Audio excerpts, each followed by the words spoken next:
as well. This is for everyone's benefit, and it's also the case for all of our lectures going forward, where everything we say and do and show is going to be recorded. Okay, so good morning, afternoon, and evening. I know we have a global attendance here. I see that one individual probably cannot hear us. His name is Viswa, right? Are you on the phone? If that's the case, then you should be fine. Looks like on your machine, your audio is not working. Yeah, I'm here on the phone. Excellent, good. Okay, so let's get started. This is an introduction and an orientation session on SAP HANA and Netweaver Systems Administration, aka BASIS for HANA. So that's our goal for today, right? We're going to go somewhere between 2.5 to 3 hours in and around that time. It takes depending upon the number of questions we might have along the way. Okay. You should all be able to see my screen. Obviously, you're hearing me, and we are recording everything, right? So let's proceed with what our agenda for today looks like. We are obviously going to go through the welcome, which we just did, give some background about Coach, about myself, what is SAP for those who are new to it, because we do always expect that there are a few individuals who are new to it. Introduction to HANA, which is a key foundational component of this course. Even though it's a basis course, we are using an underlying HANA database and knowledge around HANA to drive the syllabus. The course contents, the syllabus, the training material, training methodology, why SAP BASIS, why should you consider SAP BASIS as a career path, SAP GUI installation and connectivity to our SAP systems. We're going to spend some time on it. Some time on SAP technical architecture. And here we're going to look at few SAP transactions just to kind of get our hands dirty. And a few frequently asked questions. And then we're going to open it up in general for Q&A. A very key aspect of this course, which you will rarely find anywhere else, is that the whole course is going to be run on Amazon Web Services cloud environment. Every single thing you're going to touch, look, and feel from a systems perspective is running on AWS cloud. So we take pride in that. We are an AWS partner, and I think that just lends another dimension to this course. Okay. All right. A little bit about Coach. Obviously, we are a consulting company, provide SAP consulting services. That was our origin.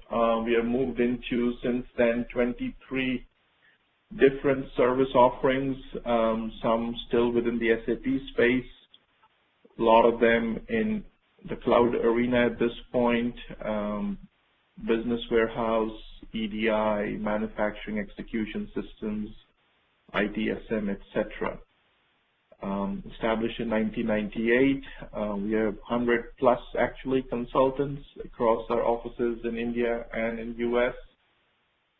A number of premier marquee clients, a lot of them Fortune 500 companies, where we provide these services. We are an SAP Silver Partner. We are an AWS consulting partner. We are a Microsoft Gold Partner, as well as partners with IBM and HP. with various affiliations for minority-owned business and small businesses in U.S. We have our offices here in the U.S. in Ramsey, New Jersey. I'm talking to you from there. We have a solution delivery center in Gurgaon, India. Prerna, whom a lot of you might have talked to, and Amol, whom some of you might have talked to, they both sit and work out of our solution delivery center in India. And then we have a regional headquarter in New Delhi as well. So that's just a little bit of background about us. Partial client listing, the clients we do work for day in and day out. Just a little bit of detail about them. As you would see from here, they fall in all verticals. There are consumer packaged goods kind of companies out there. There are retail, right? There are services, there's insurance vertical, there's financials vertical, there is pharmaceutical vertical, and most of these are, prestigious names, Fortune 500 companies. That is the case for a lot of the SAP implementations and a lot of the SAP work, right? Just give me a second.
Sorry for that. I'm back.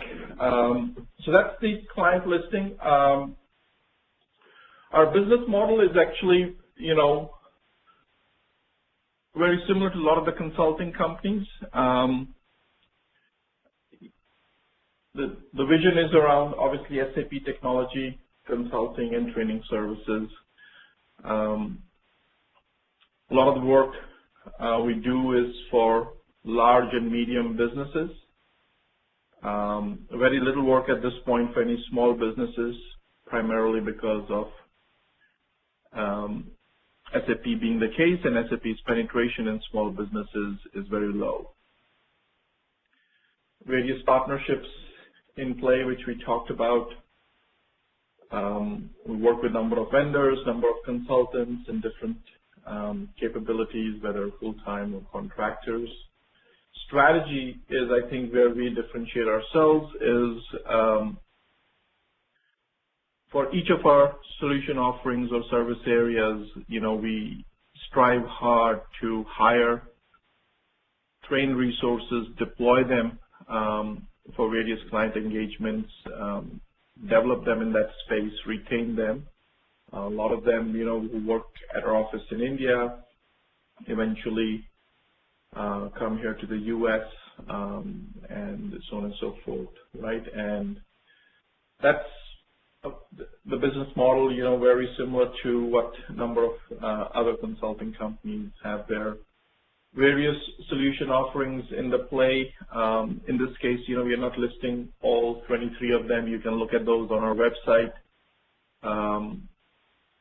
However, focusing on the ones in the SAP space is SAP Technical Architecture, Best Sure SAP Netweaver Systems Administration, Solution Manager Implementation and Consulting, SAP Performance Management, Automated Quality Assurance Testing using automated tools, SAP Security Design and Administration, technical training in SAP, very similar to what we are doing today, and staff augmentation. We don't do a lot of it, but it's has joined the conference. We tend to work more on projects, and that's our core competency, as opposed to simply placing resources. Okay.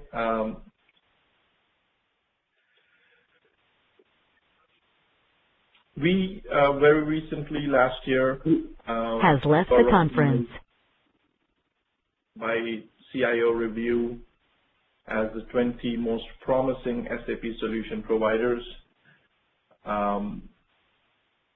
It's a very selective process to be honored and nominated as a top 20 solution provider.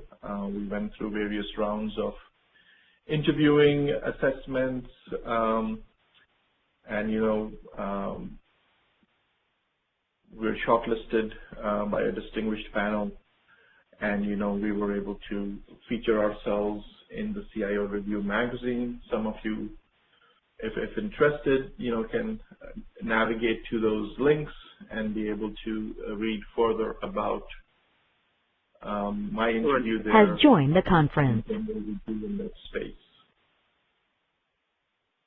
Also, I would like, for individuals who are joining, either try and be in the call or listen remotely, right? Do not switch back and forth. It's because it gets announced each time. As I had mentioned a little while ago, we are an AWS consulting partner, and we are mentioned on the APN portal. This is, obviously the growing area for those of you who appreciate and have learned or read about or have even worked in the cloud environment. We are also a Microsoft Gold partner, and we do a lot of work in Microsoft Azure, which is Microsoft's cloud, similar to AWS, which is Amazon's cloud environment.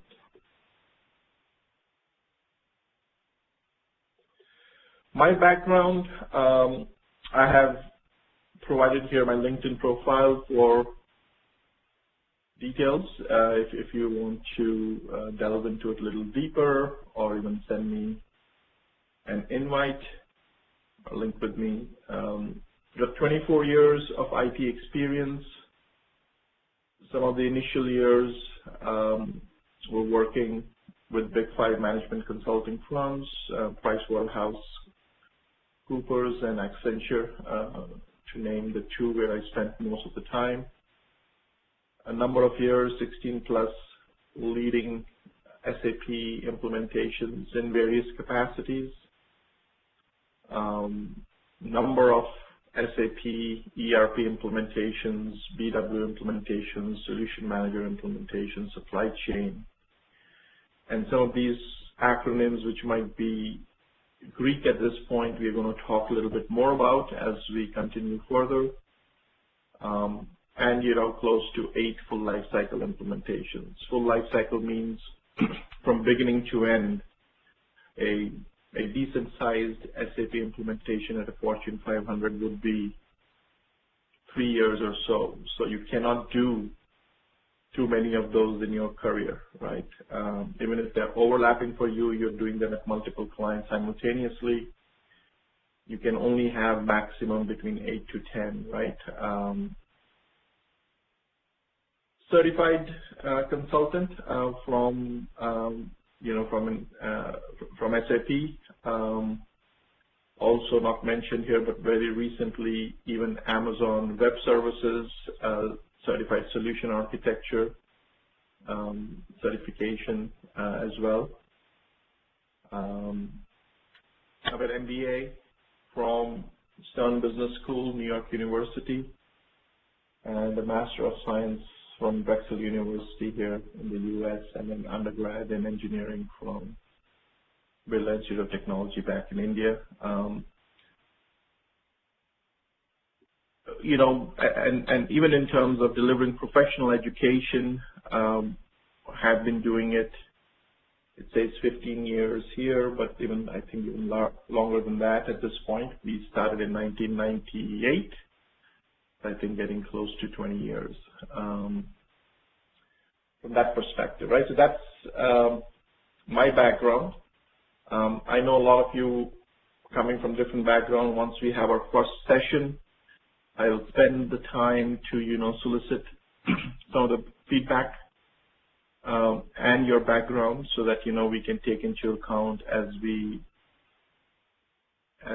go through our sessions, right? For today's class, since it's introduction and orientation, I want to make sure I use the time wisely and spend a lot of it, giving you enough information which can help you convince yourself that are you doing the right coursework? Are you in the right track? And does this make sense? Okay. Introduction to SAP. A lot of you might already know this. Obviously, SAP as an acronym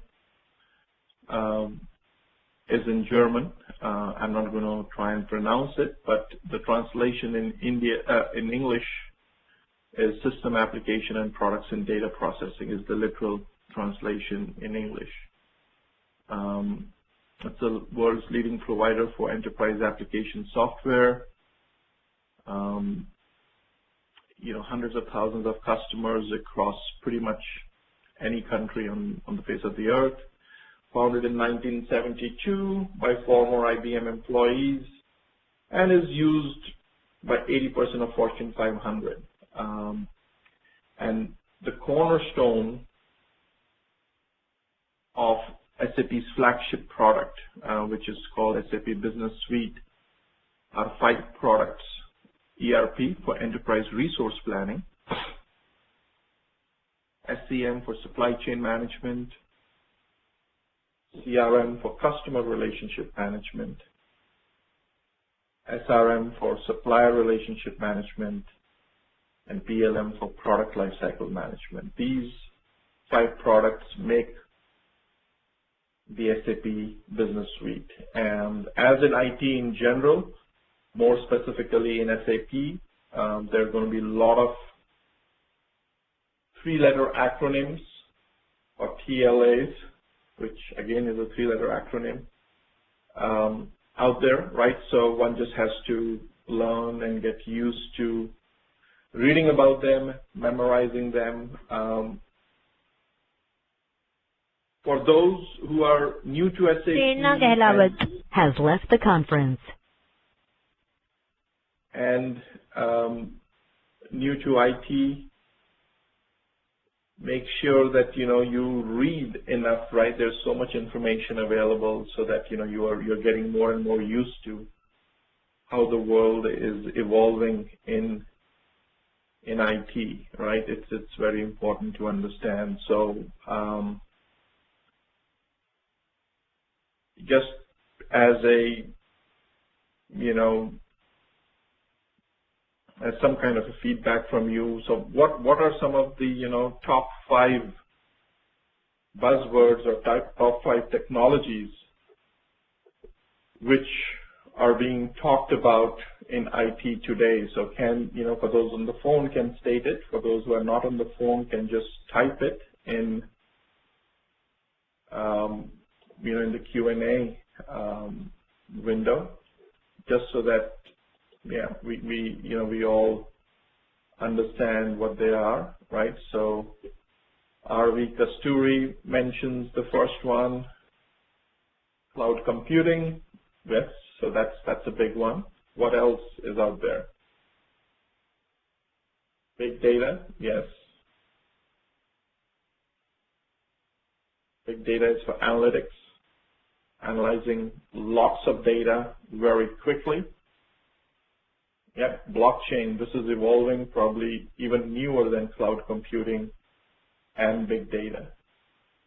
And it's going to change the world of what we know today as perhaps EDI and various exchanges.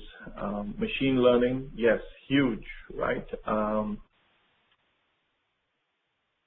And then, synonymous with machine learning is another key technology, right? Which is AI, artificial intelligence, which is evolving significantly, and these are taking over even what used to be the mainstay a couple of years ago in terms of social media and mobility, right? So these areas has joined the conference. are evolving, right? And products are going to be using one or more of these. A lot of the startups are in these areas, right? In big data, in machine learning, AI, analytics, cloud computing, right? Crowdsourcing, mobility, blockchain.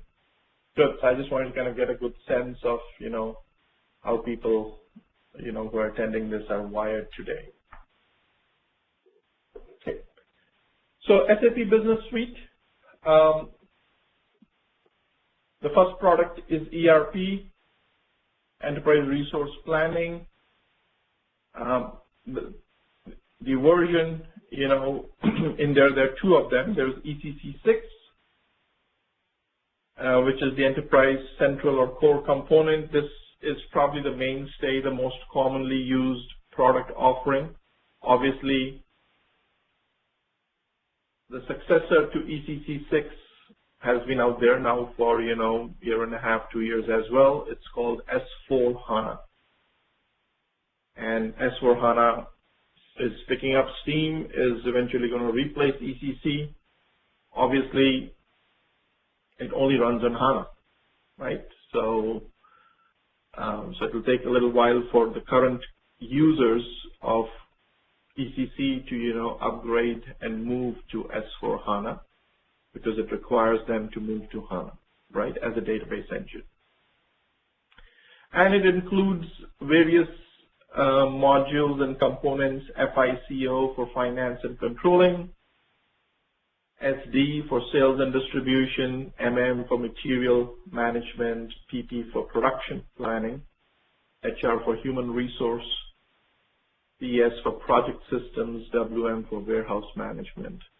And the reason it's called ERP is because these are all enterprise resources which are being managed in any one of these modules, right? So you can pick up what is the resource which you think gets managed in finance and controlling, right? What's the resource which is getting managed, manipulated, tracked, looked at? Currency, right? Or your income is what's being manipulated there. Sales and distribution, what's being resourced and planned, right, in that space. It's your finished goods or products.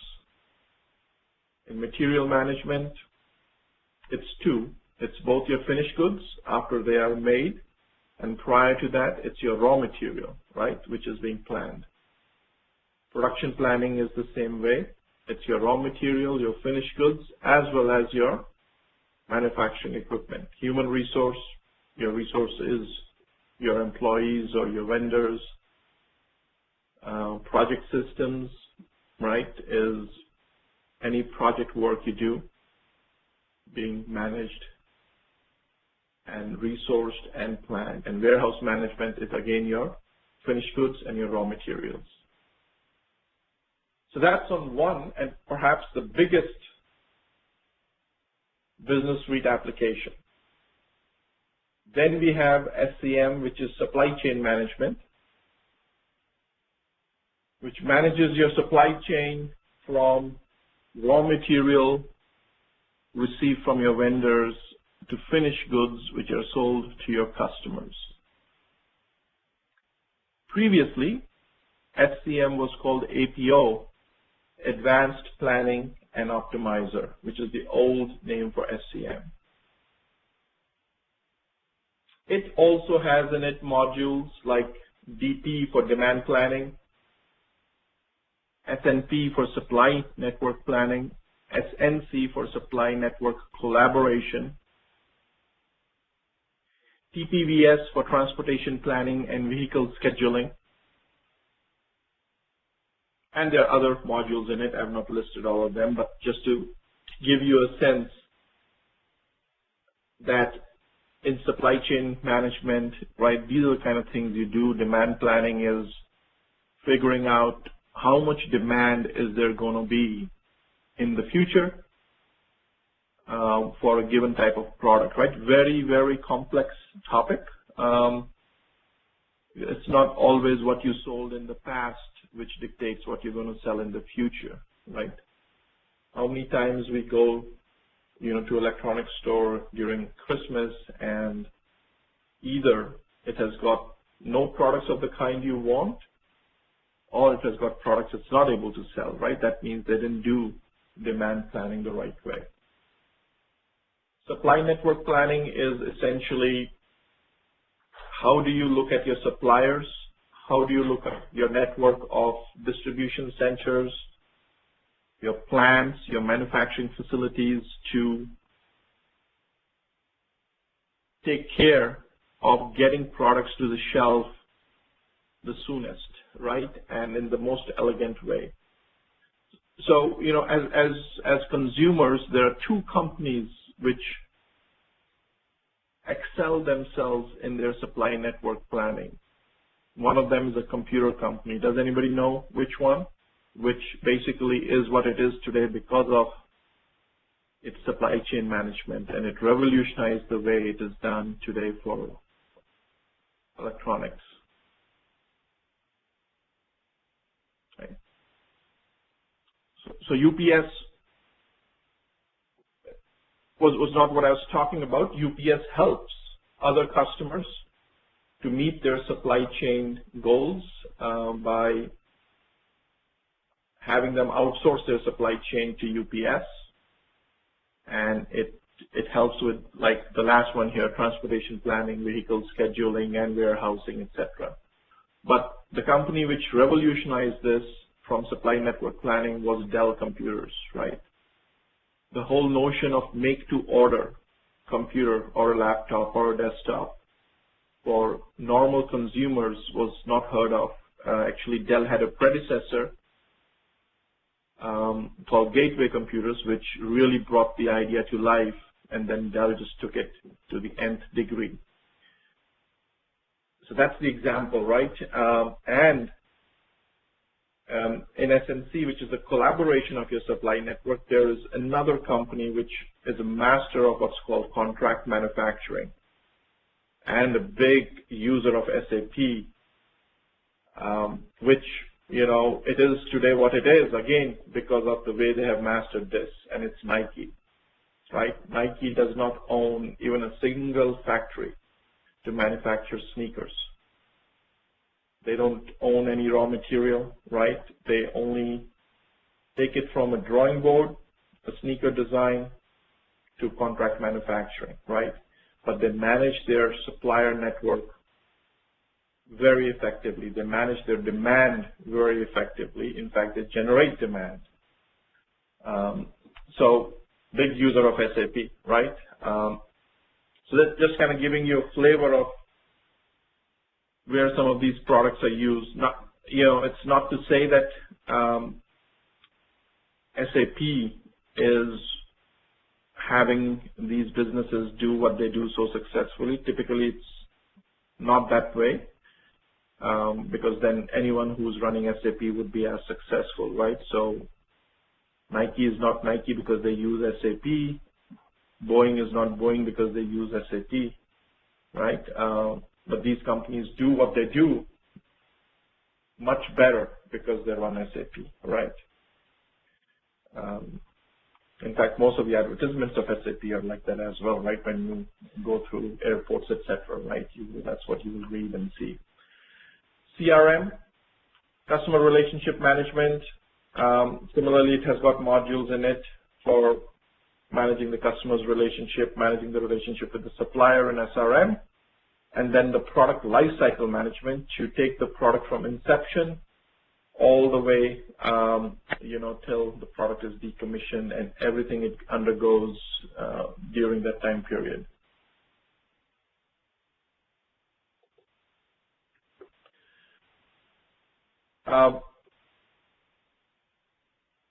TLAs are always difficult to learn, master.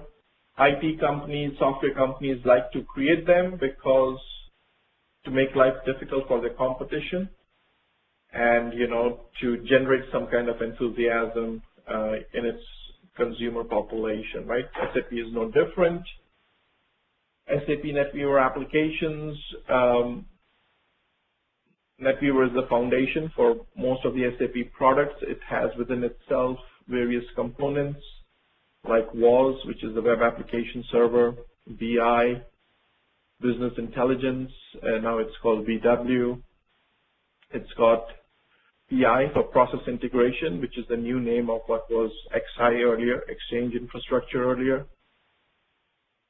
It's got portal, enterprise portal, master data manager, MDM, manufacturing integration and intelligence. And here I've listed just a few of these, which make up the SAP Netweaver application. The number of other SAP products, those 5 business suite products are not the only products. There are other SAP products out there, and there are tons of them. I've just listed a few of them here so that people appreciate what else is out there. Solman, as it's called in short, full name being Solution Manager, which is ERP for IT. It is an ERP system for the IT department or discipline within a company. PPC is business planning and consolidation. It's a very up-and-coming product and used significantly by companies, to help with planning their business and to do consolidated reporting, right, which is then used to report to the street. BO, which is the OLAP engine, business objects, and then also it's called sometimes BOBJ, B for business, OBJ for objects, right? This is a company which SAP bought, I think it's probably 10 years ago now, and it's the cornerstone of its reporting layer. It's got various front-end, products like Webby, Crystal Reports. It's got ETL tools. It's got Federation Engine in it. Then there's governance, risk and compliance for security, services-oriented architecture, SOA, for web services and the architecture around it.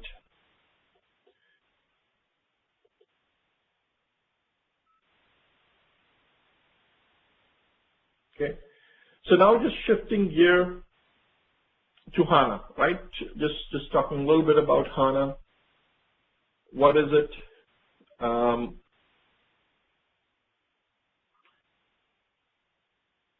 Right, so SAP HANA is a modern in-memory database and platform that is deployable on-premises or in the cloud. You can use it on-premise, means in your traditional data center, as well as in the cloud. Why in-memory processing, right? What does in-memory processing bring to the table? So to do this, right, or to appreciate this, one needs to see what has happened in the world of infrastructure, electronics, computing power, right? So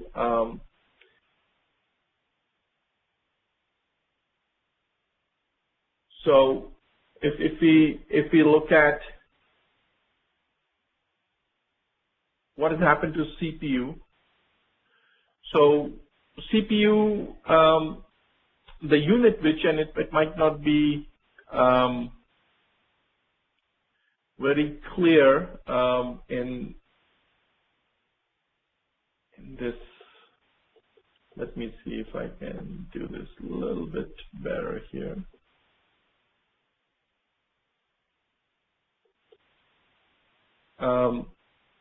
Okay. So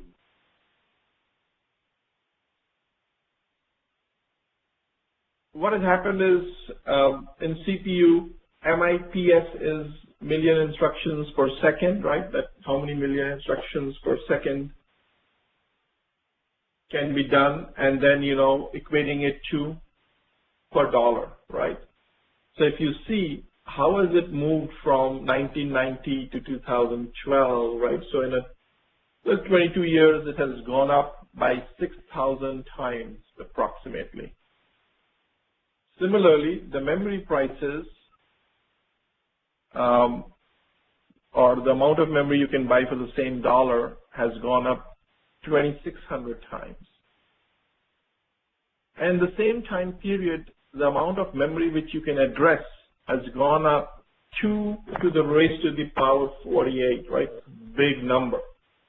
The memory which you can address right now. The network speed from 100 megabits per second to 100 gigabits per second has gone up 1,000 times. However, the disk data transfer, that means how fast you can read from a disk drive,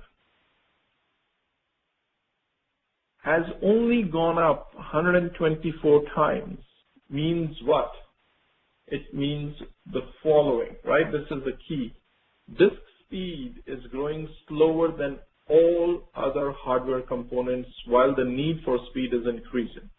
We want faster and faster things, but disk speed is not able to catch up fast enough, right? That means unless there is a quantum change in technology or something out of the ordinary which comes out, that's not a big change. If in 22 years it's only 124 times, that means it's, you know, doubling in speed only, you know, in half a year, right? So it's not big, right, in the IT world, right? So which means what is that the processing has shifted from disk to memory. That's why the database technology like HANA has moved the processing away from disk drives, which are slower inherently, to memory, which is faster inherently. And there is lots of it available, and it is very cheap compared to what it was 22 years ago. Right? So for fast data exploration, query, and analytical capabilities, right, which is what people want to do nowadays, you want databases which are in memory, right?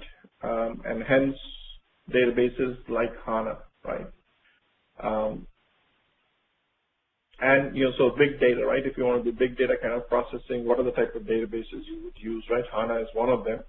The number of other databases like Hadoop, Cassandra, etc., to help out with big data kind of processing.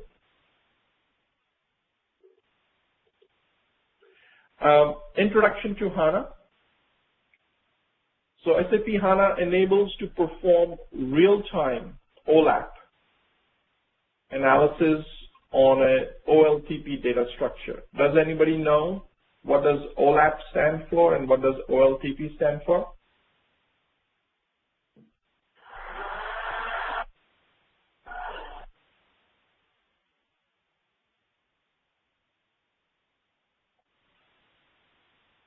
Yes, Arvi Kasturi has it right. OLAP stands for Online Analytical Processing, and OLTP stands for Online Transaction Processing, right? So, in other words, what it means is OLAP is data warehousing, right? Analysis work.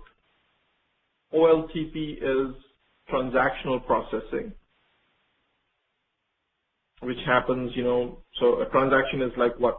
Sales order, an invoice, a purchase order interaction, right? When you use credit cards, right? You swipe a credit card, that's a transaction. Analysis on it is, to work on a more aggregated data that, okay, what is the amount of sales of a Toyota Camry in Northeast America, right? So look at all the sales transactions and come up with that answer. In the credit card paradigm, it would be something like, okay, how many chip-based card transactions are happening versus swipe, right? How is that going about, right? So that's an analysis on the credit card transactions, etc., right? So SAP HANA enables to perform OLAP analysis on OLTP data structures, right? Very, very fundamentally different than what used to happen earlier. OLTP data structures, which are relational databases, were not used for OLAP processing. OLAP processing required data warehouses which have a star schema. But now, with the speed at which in-memory database like HANA works, you can do reporting, which is OLAP work, directly on OLTP data.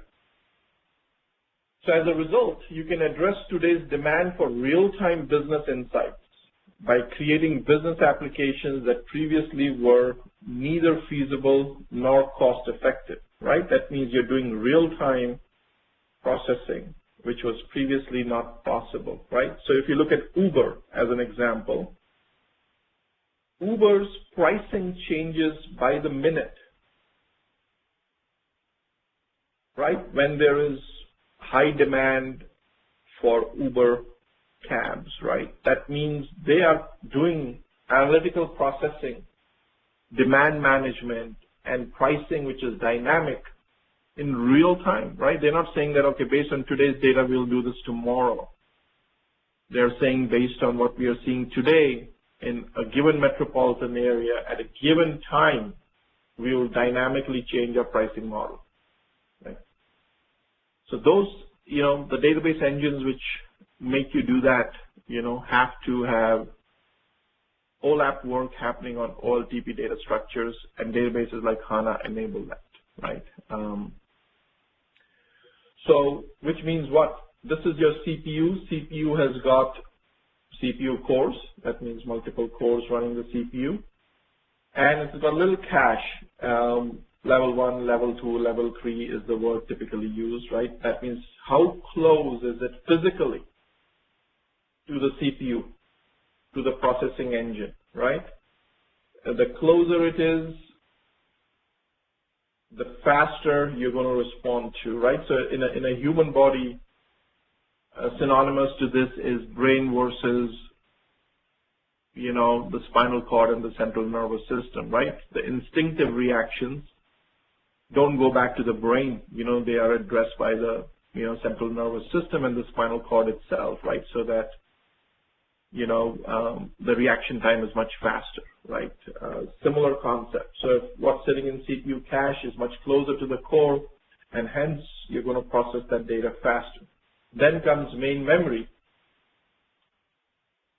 It's obviously faster than the disk, where you could have bottlenecks, but it's slower than a CPU cache. CPU cache is sitting on the same CPU, So here you have to still travel a little bit, right? It's all still in the same box, but for electrons to travel back and forth, etc., there is latency in there, right? And what does that latency look like, right? And this slide is very good from that perspective, right? Level 1 cache is the closest to the CPU's processing engine. And it takes only 4 cycles, which is like 2 nanoseconds. But you only have 64 kilobytes of it, right? So you have very little of it, but you can access it in 2 nanoseconds. So what is nano? What is it, 10 raised to the power? What? Yes. Is it the power of 10 minus raised to the 9? power minus 9 is nano. What is the inverse of nano? Right? What is 10 raised to the power 9? Is it log at the base of? No, this is the reverse of it, right? 10 raised to the power 9.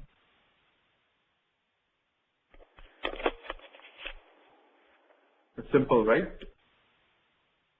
10 raised to the power 6 is what?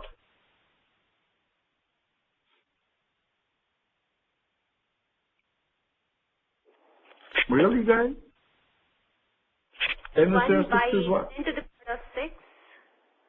Yeah.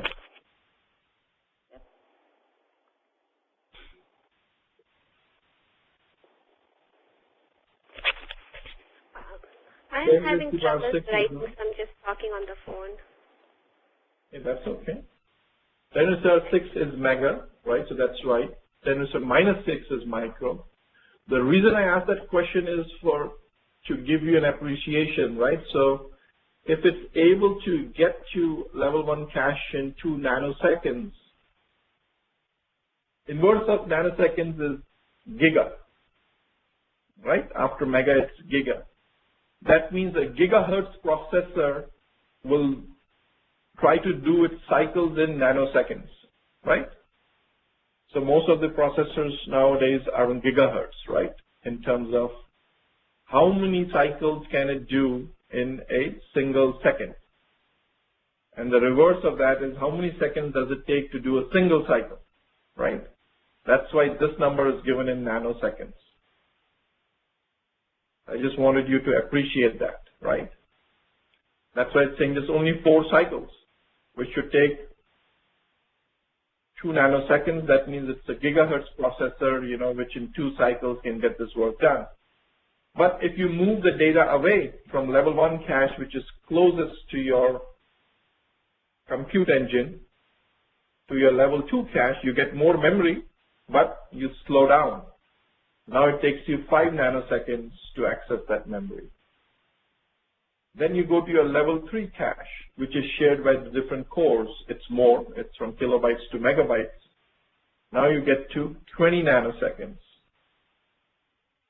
Then you get to your main memory, right? This is memory in a laptop, computer, etc., right? It takes 100 to 400 cycles, right? So you are, getting into microsecond range, right? Then you get to solid state disk, then you get to disk, right? So see the difference from main memory to solid state disk, right? So a lot of the tablets use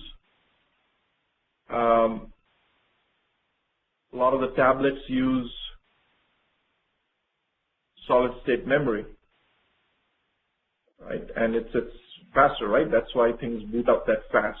Compared to when you go to disk, you can have lots of it, but it takes very long, right, to get to it. So, RV Kasturi has a question, why can't the cache memory be in gigabytes? Why is it restricted only to kilobytes and megabytes? And this is, essentially VLSI technology's limitations today. It might not be there tomorrow. It is just the amount of real estate in a single CPU chip set which you have, right? How much can you pack in it, right? You cannot pack too much in it, right? That's why that limitation is there and how fast you can access it. These three caches never even existed. These numbers are also going up, right? Perhaps, Intel's CEO, Moore, right, came up with the Moore's law, right? Which I'll give it to you as a homework, right? What was Moore's law in terms of how computing power is going to continue to increase? So it's physical limitations of today's chip making technology, right? Which has, like solid state memory itself was not there, right? In fact, solid state electronics itself is relatively new, right? Only, maybe 25, 30 years old, remember? Even maybe all of you don't remember. Maybe only I remember because of my age. Even when television sets used to come out, they used to say solid state, right? Because prior to that, it was what technology? Vacuum tubes for a semiconductor device. So moving from vacuum tubes to solid state, big improvement. Something similar happened to the light bulbs nowadays, right? Moving from incandescent bulbs, which again is based upon vacuum technology, to LED, right? It's a diode technology, which is solid state.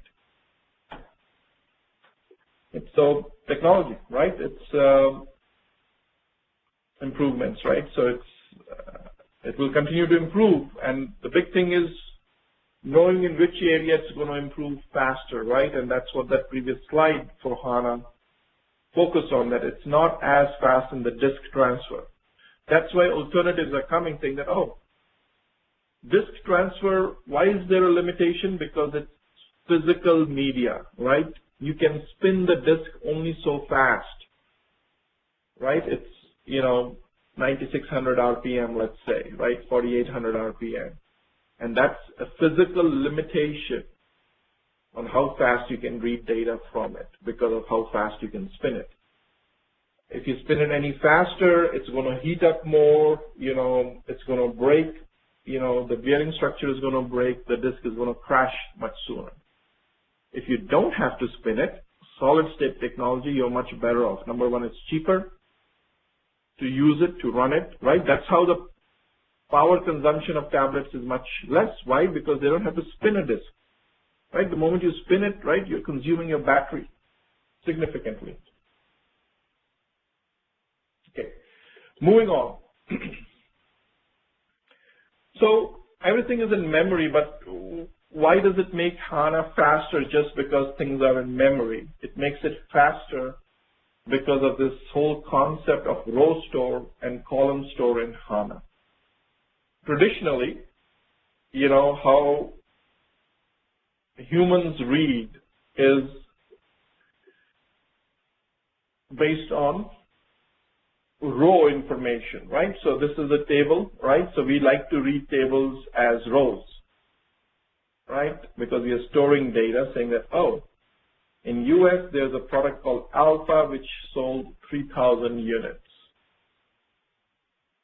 In US, there's a product called Beta, which sold 1,250 units. In Japan, Alpha sold 700. In UK, Alpha sold 450.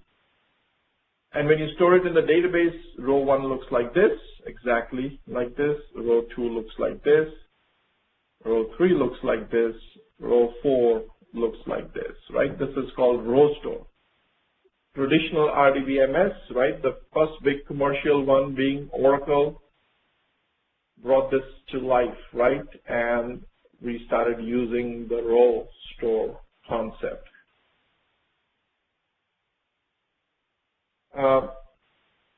Row store is good for OLTP, online transaction processing, because that's how you tend to think about data and that's how you process transactions. But for a computer, where you want to say that show me everything which is happening in US, or show me everything about a product called Alpha, you want to aggregate things. The moment you want to aggregate things, it's better to look at data from a columnar standpoint, right? So this is a column store where you say that store all the countries, store all the products, store all the sales. So here you are looking like this, right? Row by row by row. In the other case, you are looking at columns, right? On how you start thinking. Humans like to read right to left, left to right, right? There's some languages top to bottom as well, not saying that there are none, right? But that's how most of us like to read, and that's how the original RDBMS systems were. So HANA can store data in both fashions, OLTP data in row store, OLAP data in columnar store. So that can help both types of data processing.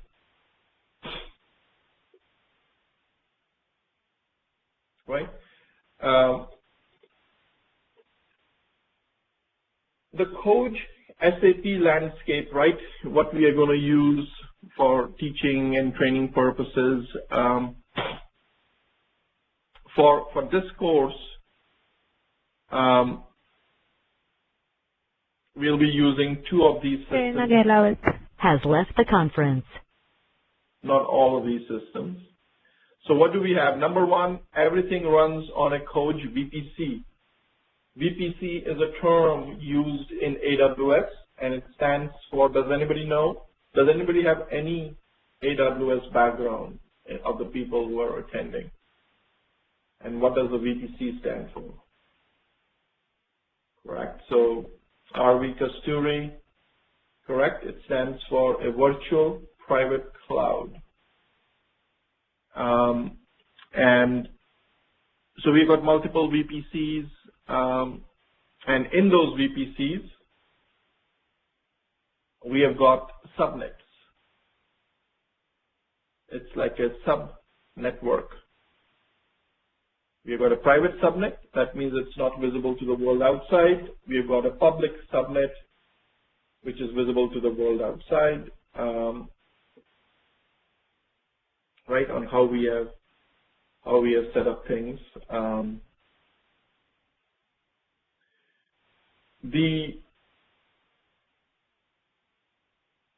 We have got two BW systems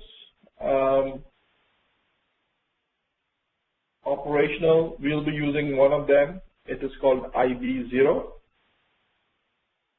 which runs on HANA and Netweaver 7.4. And then we have got another ECC system. So we've got a BW system running on HANA, and we've got an ECC system running on Oracle database, right? So these two are going to be the foundation of our course, right? On which systems are we going to use?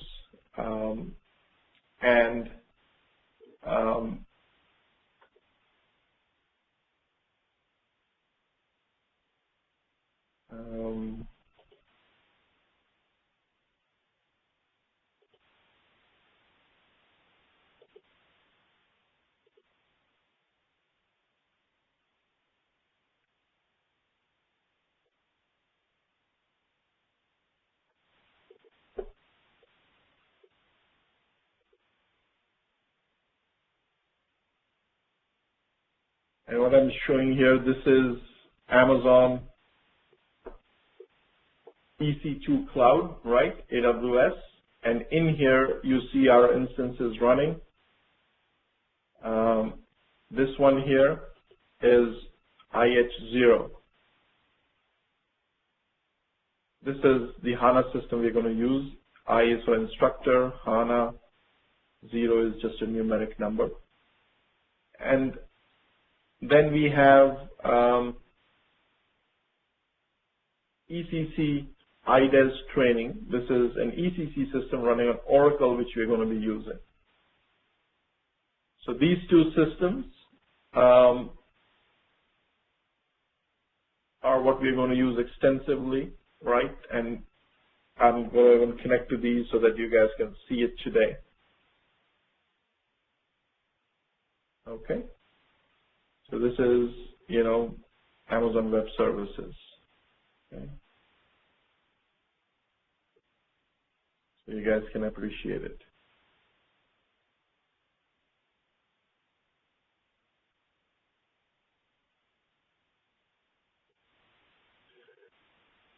Right? So everything on the cloud. The syllabus. We are going to focus on 7 PDFs. Obviously, these PDFs are any one of them could be from 700 to 1,000 pages, right? On an average, let's say 800 pages. So it's a lot of material. There's no way we can cover page by page. Our goal is to cover main topics, especially pictorial pages, right, where there are conceptual pieces of information. So TADM 10 is about NetWeaver Application Server Implementation and Operations 1. Then we have got TADM 12, which is for NetWeaver Application Server Implementation and Operations 2. Then we have got the Oracle Database Administration for SAP. This is, earlier I was going to Has joined the conference. Now, we have started focusing less on Oracle, more on HANA. So that's why you see HA100 and HA200 as the 2 HANA PDFs, which we'll focus on more. Okay. The training material, number one, it's going to be provided to you on a DVD and portions of it online, right? So that you can look at it, get a feel of it, right? Also, everything which we do is done through a Yahoo group, right? So this batch is going to have a Yahoo group created. This is an older number. We have, for this batch, one created, which will help in communication between the group members before the course, during the course, after the course, and that's also how I communicate with the students, right? You will have lots and lots of hands-on exercises, which are the foundation of the course.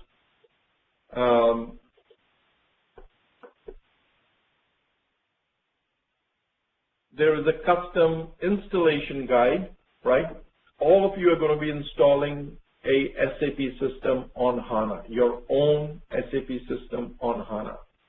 Nowhere else you will get to do that. Not only get to do it, get to do that on AWS, right? So that's there. In addition, we prepare for multiple certification exams. I typically recommend to take the SAP Certified Technology Associate exam. You can take it for any database, Oracle DB, or even for HANA DB, right? And then there are 2 specific HANA certification exams for HANA Technology, HANA Tech, and for HANA Installation. These exams, as the versions of products change, continue to evolve, but you can always go to SAP's website and look at the newest one, which is available there. So if we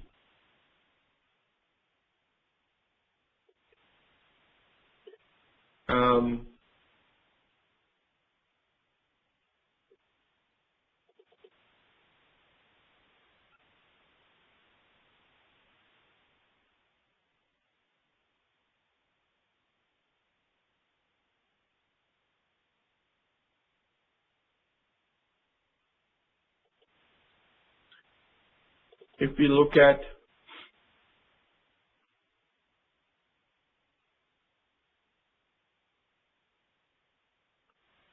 some of our training material, right?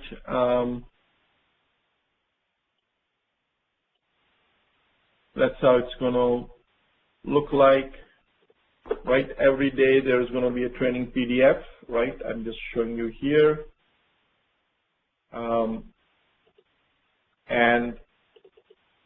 And these are all the TADM and HANA. I mean, you won't be getting all of these, right? HANA 100, HANA 200, for example.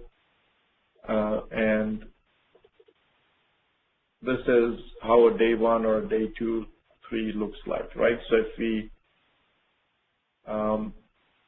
open up any one of these, it'll kind of give a sense of, you know, what does the first day look like, right? What kind of material is going to be shared, right? So I've just, you know, some of the key conceptual things are going to get covered, right?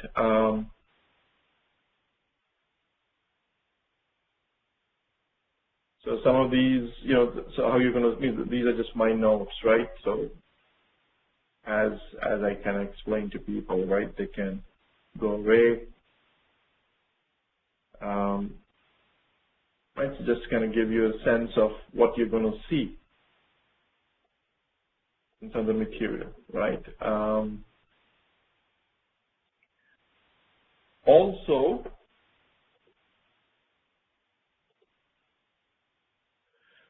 as I said, there is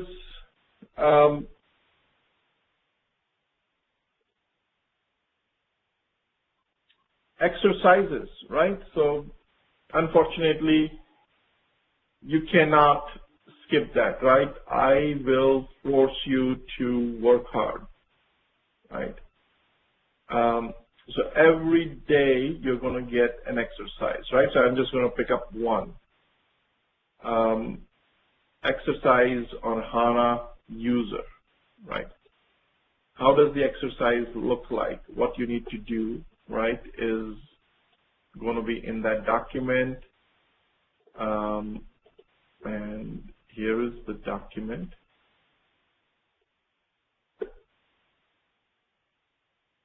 Right? So HANA user and connectivity, right, with screenshots, highlighted area of the cells which need to be looked at.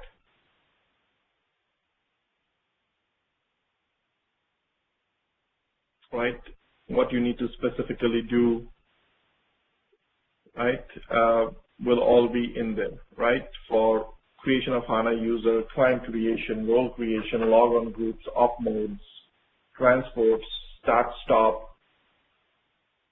how to even connect to our systems, right? There's a connectivity guide for it. And then the most important of all of them, this is the actual installation.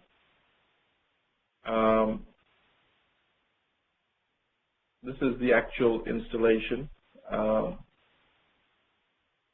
hands-on installation and configuration exercise. Right, so it kind of goes through installing HANA, installing backup, installation of patches, kernel, system copy, etc. Right? So, and you see that it's very well structured, 109 pages, right, for one. With screenshots, you know, and this is all happening on AWS, right? So you'll be able to do, you have to do all of this. Okay. So this is for installation, right? Just to kind of give you a sense of it.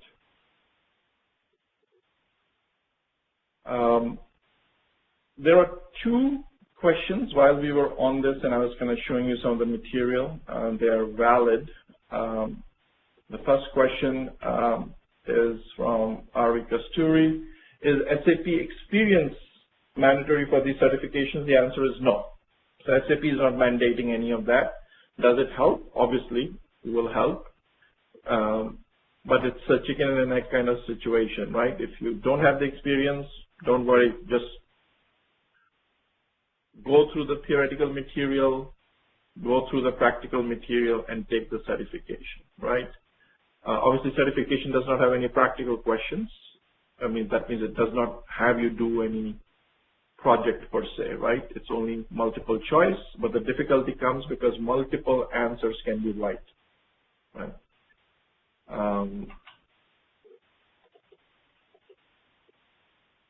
Yeah.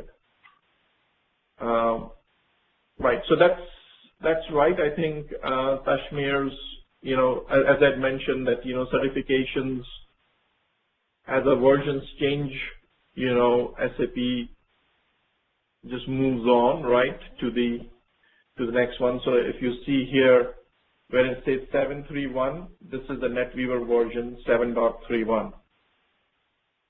This is Netweaver version 7.4. This is Netweaver version 7.5. So from what it's worth and how it's going to help you at this point does not matter which one you take as long as you take and clear it, right? Because it's not like people check, oh, you're working on 7.5, you better have certification for 7.5.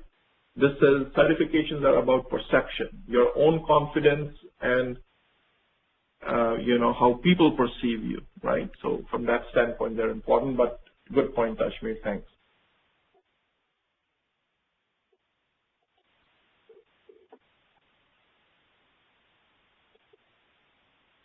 So the hands-on exercise, I had kind of shown you these, right? You will do a HANA installation.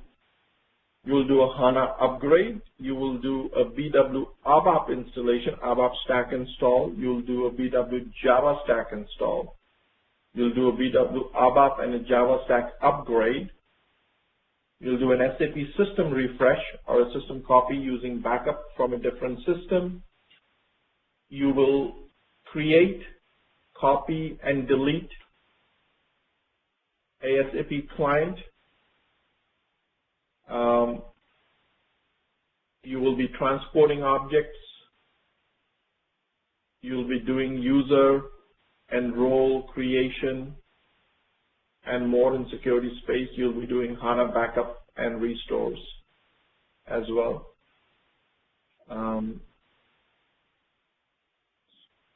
So we'll be doing that.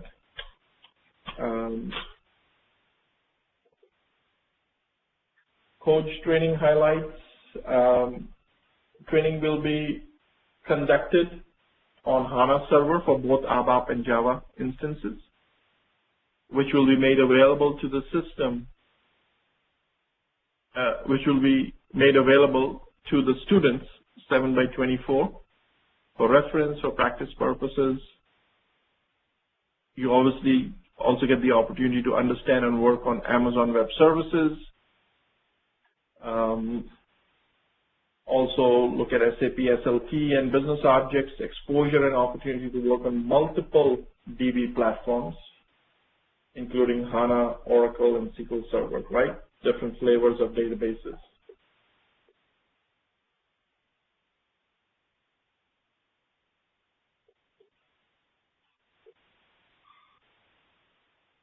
So our methodology is somewhat unique compared to others. Number one, we're making sure that the individual who's teaching you has got a lot of experience in real world scenarios, in instruction, delivery of instruction itself, being able to answer your questions and give you a wider perspective. And at the same time, not just talk, but to use good material, because some people learn visually. Some people learn by reading. Some people learn by listening. Some people learn by doing, right? Some people learn by asking questions, right? And we want to entertain all of those various learning avenues and make sure that, we are providing you details, which will make the learning experience,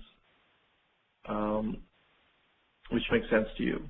Individual installation on your own server. So each student will be doing an SAP BW ABAP and Java on a HANA database installation as part of the training program. You will also have access to servers for 3 months after the training has been completed. We'll provide training DVD, which has all the training material after you have registered for the course. So I think there was a question on this topic from Deepak. Right, so after you have registered, this material will be provided to you by Prerna. Right, if it has not and you have registered, then she should be doing it soon. Will Coach be helping me attain these certifications at the end of the course? We prepare you for these certifications. We have a mock certification. So there's a question? Yeah, how are we going to get the materials? People that, are we all, I mean, can you just elaborate on that? Yes, so it will be a DVD shipped to you with the material in it. For certain locations where, since it's global, sometimes we cannot ship a DVD. In that case, we are going to give you a link. So is that going to happen after the course is over, or? No. It's going to happen after you register and before the course starts. Okay.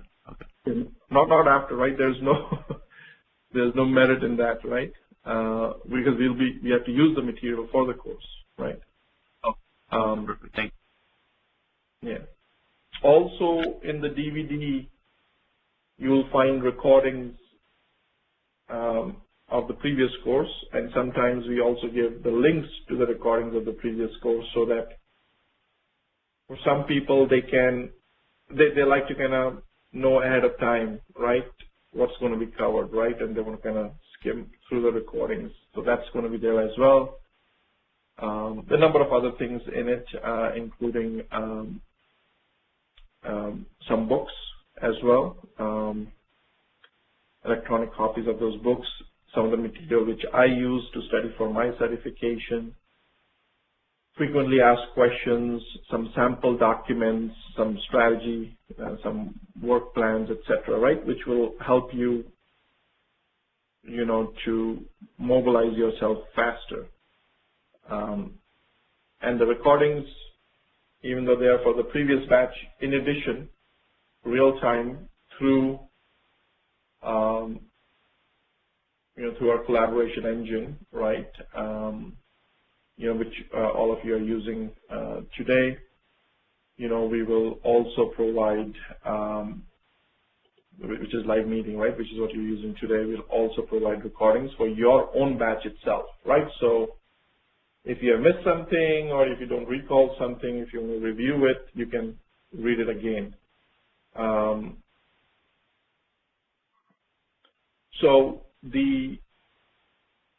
Including today's recording as well, right?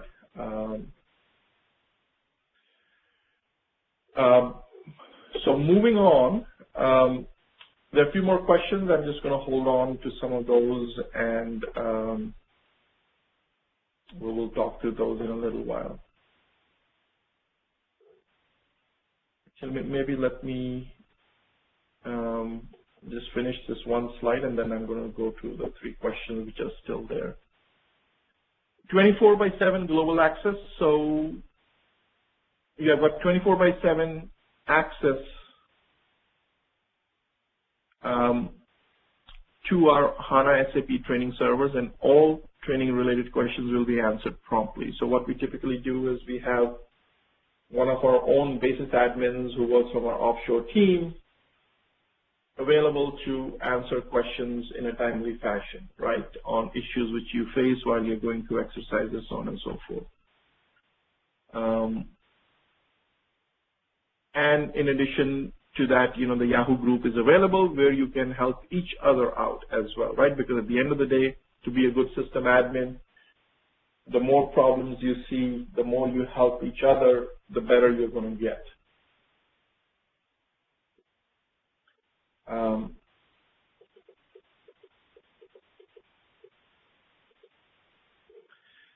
We record every training session.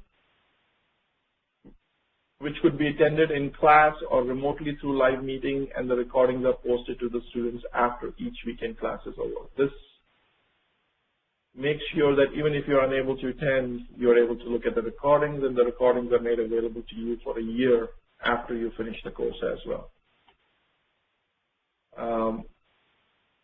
We have a placement service offering outside of this, where the focus is on job placement assistance. We help with the resume, with mock interviews conducted by the instructor, which help you for face-to-face client interviews. We also market you if that's your desire. In addition, especially for individuals who are attending from India, we want to bring you on, because we do a lot of hiring at our office in India as well, right? So there's a number of internship programs, a number of fresh hire programs, the number of in-house project opportunities available, right, to get started in the basis world and in some of the other service areas as well, right? Database administration, cloud computing, etc. What you might find different and unique, and probably might hate it to some extent, but it's going to help you overall, is our approach is very schooling oriented, right? So you're going to have weekly homeworks, weekly in-class quizzes, and expect 24 hours of workload on a weekly basis. And this 20 hours does not include your 8-hour class, right? This is in addition to that. Some weeks it could be a little less. It won't go above 20 hours for sure. But the people who put in those 20 hours benefit significantly, right? And then we have a mock test, right? So we deliver it through our own testing engine, right? It's multiple choice, very similar to how SAP's is. You will all take it, right? So that's on our training approach.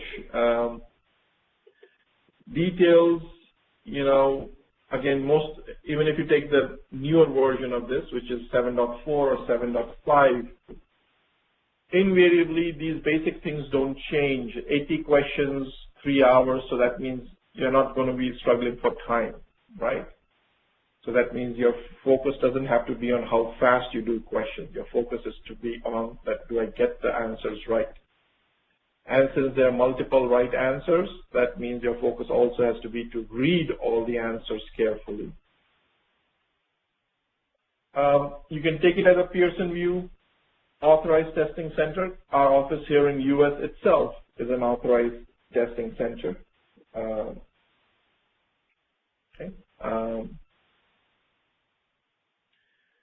So there are a few questions. Will coach be helping me to attain the certification at the end of the course? Yes. Throughout the course itself, our focus is on that. At the end of the course, we have a dummy exam, which we give in a similar kind of a setting online using multiple choices. So that helps you significantly as well to prepare and take it. For those who attend our KPSO program, which is separate and charged for separately, which we just talked about, there we handhold more to help with certification, give more questions, give more guidance. In general, what I tell students is that the questions at the end of each of the chapters in the books, which you will have, the PDFs you will have, that in itself will go a long, long way, right? So it's not like, lack of material is going to make it difficult for you to get certified. Typically, it's the lack of intent and lack of desire, which is a contributing factor, right? Not material.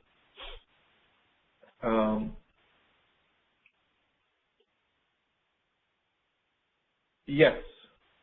There's very little of value there, but the answer is yes. SAP Tech is portion of, TADM 10 itself, in a sense that most of the material is covered again and in more detail. Do you have any course on S4 HANA? Not at this time. Again, for the difference between suite on HANA, that means running an ECC system on HANA or a BW on HANA versus S4 HANA, is little for a basis admin, because for a basis admin, it's not the functionality which you're after, right? It's really after the technology. But still, our desire is, and hopefully during this course itself or by next course, we'll have an S4 HANA system as well.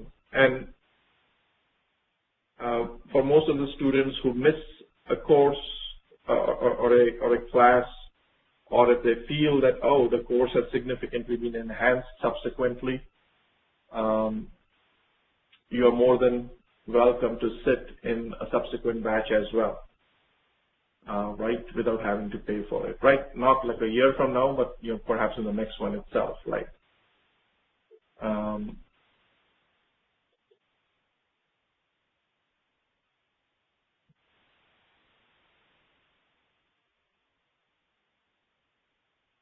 Okay, maybe I don't understand this question. Let me see if I can. If in SAP support there are many installation files. In SAP support there are many installation files. If a company needs sales and management department, then they will install ERP or sales management. So for sales, you would install ERP, and sales and distribution is a module, right, in it, which will help you, which will help your sales and management department, right? The management depends what you're managing, right? If you're managing sales, then the SD is the key module, right? And SAP support, they're not multiple installation files. I think what you want to say that there are multiple modules in an SAP product, right? And the answer is yes, and that's what one of our slides earlier talked about, right? Like SD is a module in ECC. Okay, thanks, RV. How do we prepare you? So I think this is somewhat in line with the question previously asked, right? Is how do we prepare you, right? In addition to everything we do with certification and all, I think it's important to know that we have a mock TADM 51731 exam, right? Same 80 questions, right? It's delivered by us. You don't have to pay for us. You don't have to pay for it. It's part of this registration itself. You will take it online.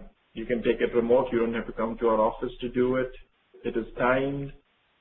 Number of questions are graded automatically, right? So this is when batch 45 took it. This is a screenshot from it, right?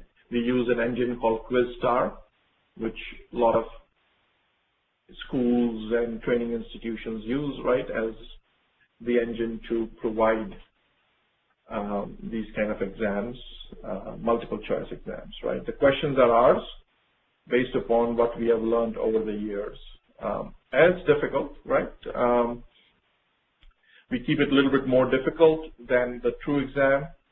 And also, a lot of times people don't prepare well for it, right? Which is sometimes evident. When they take it the second time, they're actually very well prepared, right? We encourage that you take it for the first time itself, you're well prepared, right? So, and we can publish those results, and here is how it looks like, right? So in this case, this is performance report from batch 46. So that's when the slide was probably created. This one is batch 52, I think. So it tells the number of students, who took it. Not every registered student takes it, but the number of people who took it in that batch are listed here, and the type of grades they got, right? So only one person in 70 to 79, right? Another in 60 to 69%. So, and another to 50 to 59. Typically, once you take it for the first time, then you prepare seriously, you take it for the second time, you see a reversal of this chart, right? But this kind of gives, and then this is the whole overview, right? Then your per student results are available as well, right? Obviously, this I put in place to convince myself that I was doing a good job, but apparently I was not, right? So 60 to 70% is the minimum you need to score to pass, right? And any certifications, these are curved, so you don't know exactly what you might have to need. But then again, they're difficult, right? How they look like. So we've just given some examples. I've erased the questions, but the true and false, there's multiple choice answers, points given to it. This was just the 56th and the 57th question. This is for the student who got the 70%, right? His answers, right? All right, so this just kind of gives you some sense of what it looks like.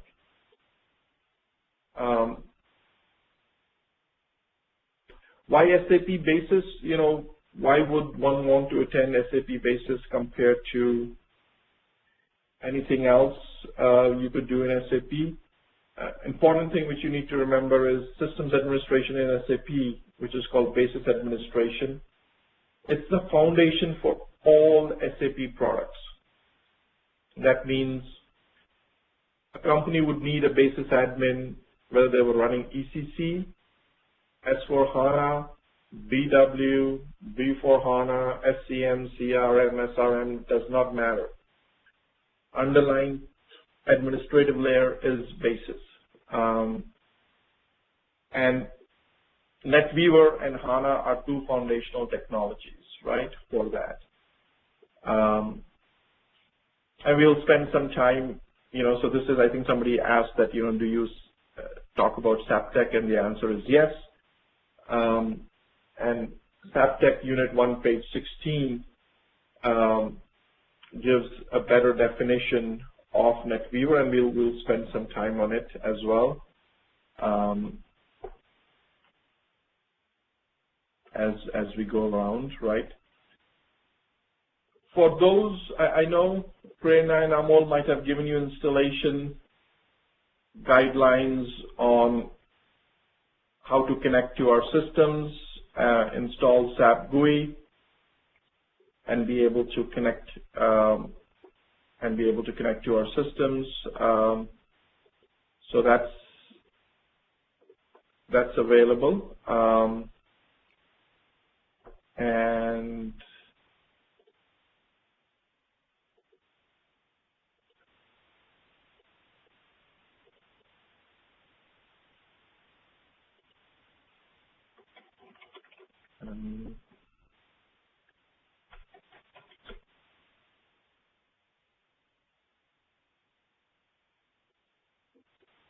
so are there some people who have already installed SAP GUI based on instructions you might have received? I just wanted to quickly check.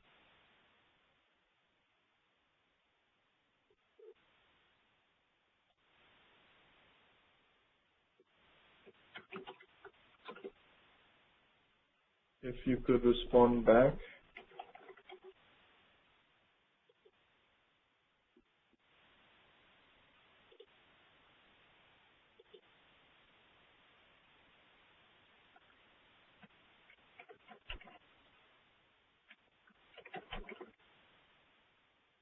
Sorry, two questions. If we install the SAP GUI, the login ID we see SHISHYA welcome. Is that the login ID we have to enter? Yes. Okay, because I haven't installed it. That's why I'm asking you. Oh, you have not installed it, you're saying? No, I haven't installed it yet. Okay.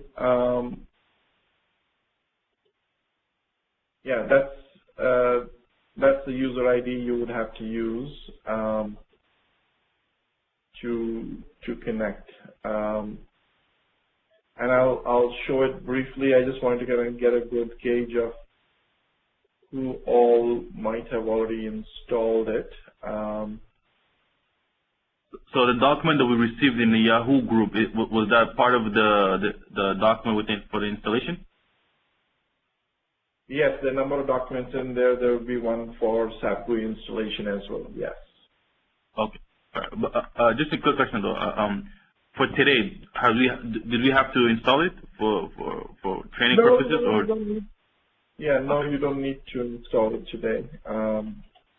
It is, yes, just if one has already installed, then you could play with it a little bit. Is what the benefit would have been.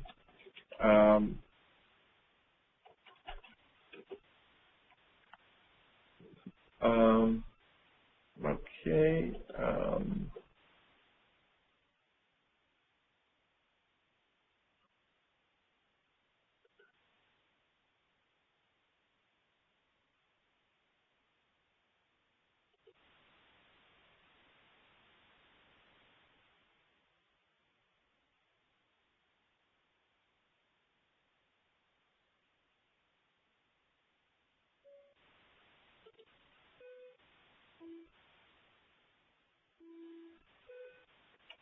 Just give me a second here.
All right, so I think this is the feedback I received.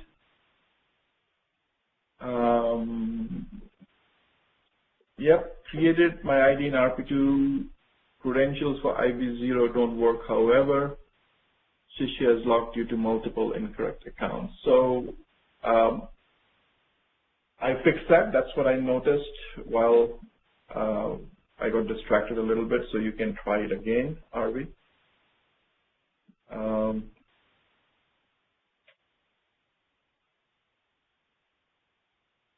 I hadn't, okay, added RP2 to it. That's good. Saying yes, Rashmi, yes. So yeah, a few people have looked at it, which is good. Others, if you are registered, you have the details. You can progress through it. I will show a few things.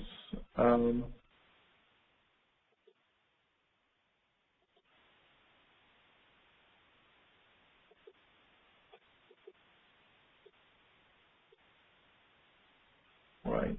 Okay. So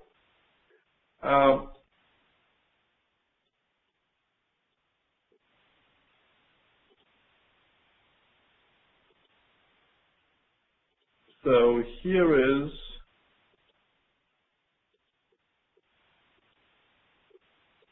how my SAP logon pad looks, right? When you install SAP, yours would look something similar, right? I have the latest version, 740, but does not matter, right? And I have got some of our systems out there, right? Obviously, the two ones of Essence RP2, which is the IDES system. This IP address 107.22.183.1. This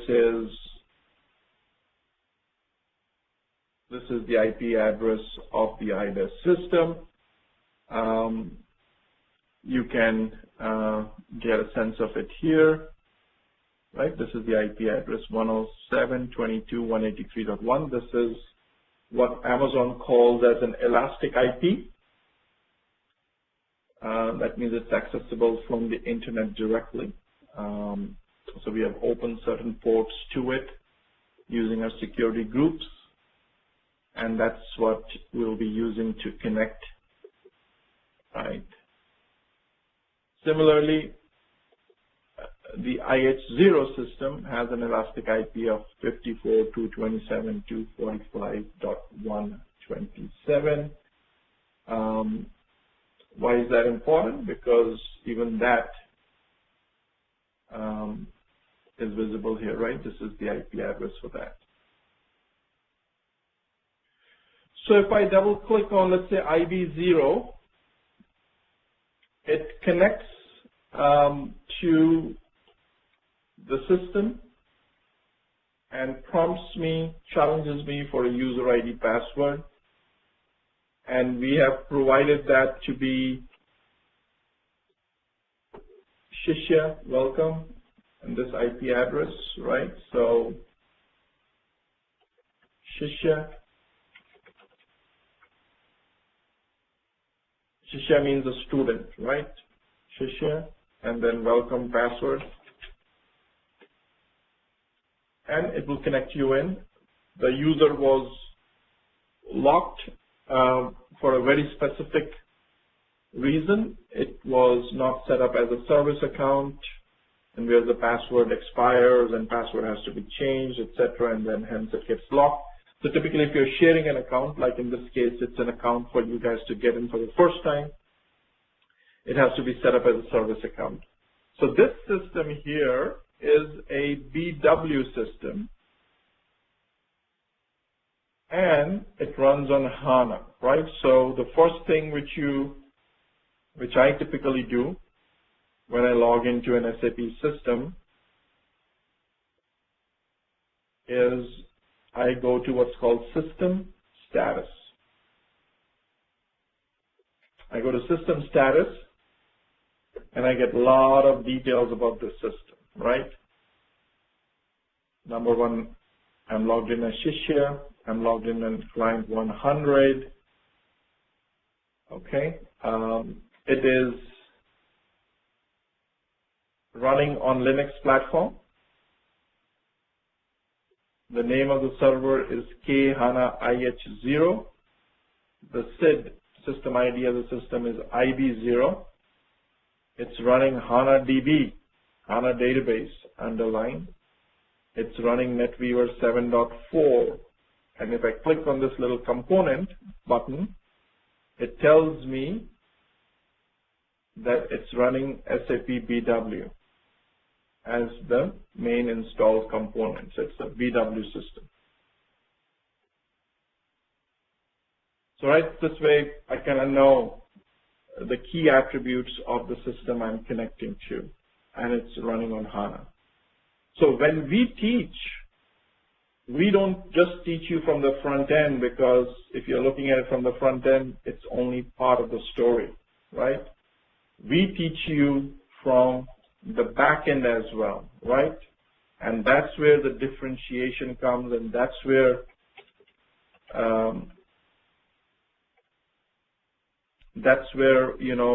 the learning comes from. Okay, so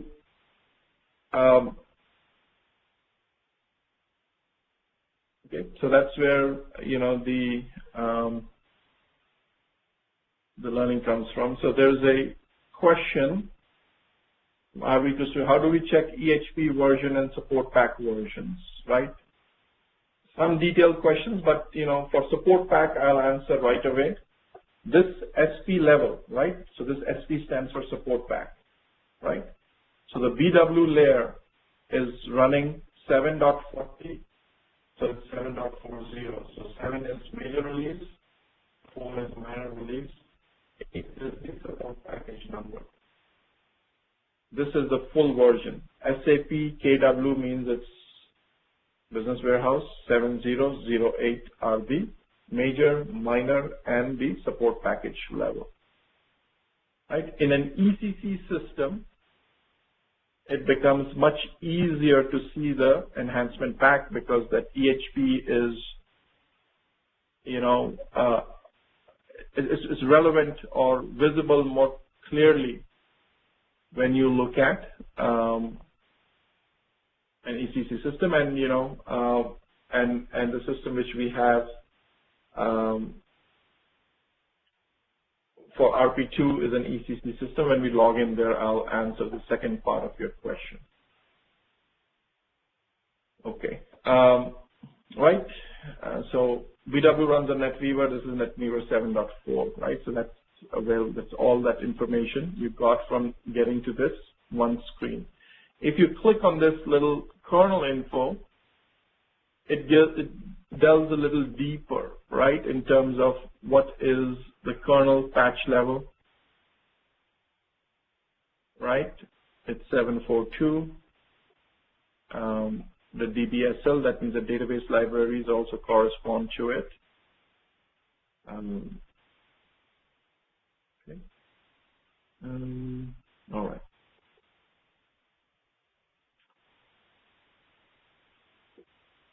Similarly to this, we also have our RP2 system, which is this guy, right? If I double click on this,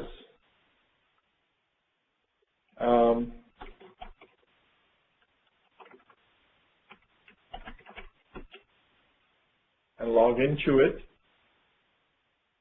and I do system status,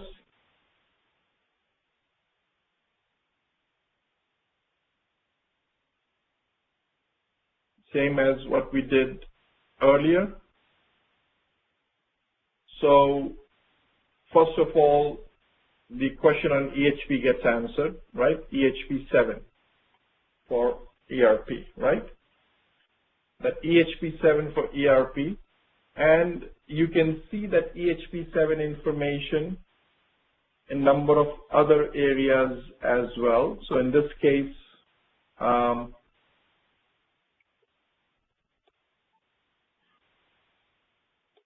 has left the conference.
You can Hello, respond Sajay back joining.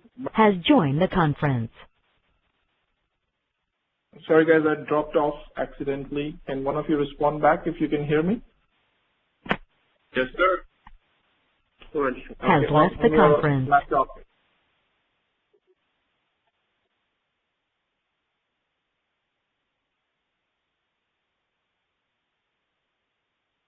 All right.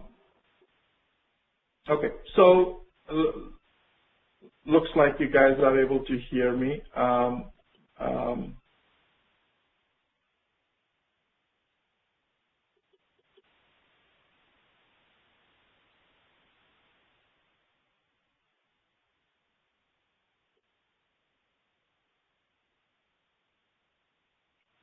So I think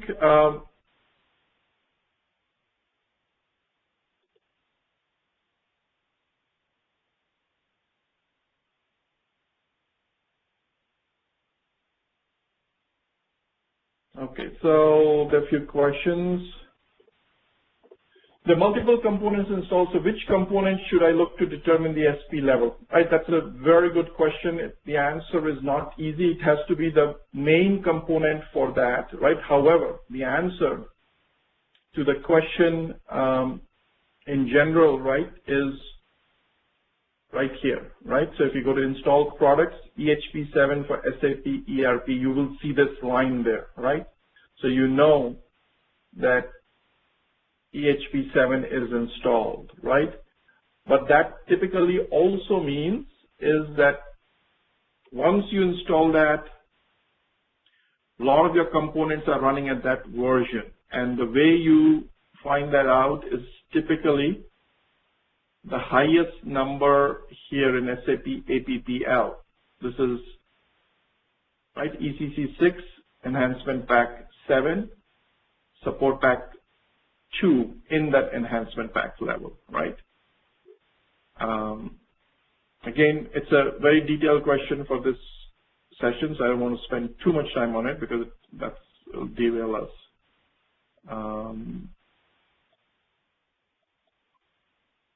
Okay, sorry, but heading from Abu Dhabi to Dubai in car and laptop battery less than 7% with jam-packed traffic. Is there an alternative way to join via phone? Oh, I don't know. If the browser on,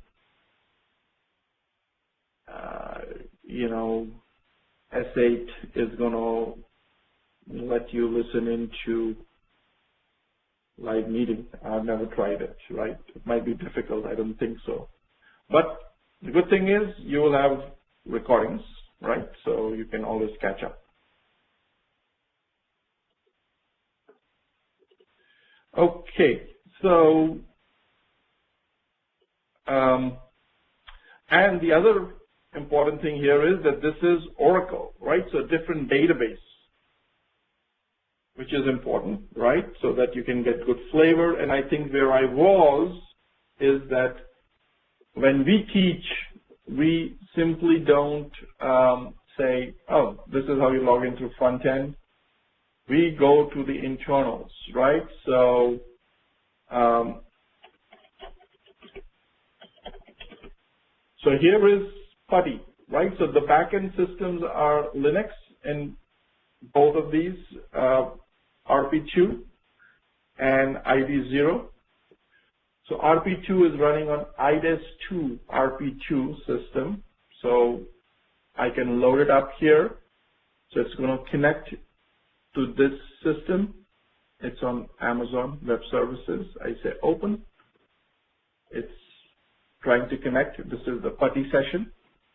So it gives me the ability to run an SSH secure shell against it.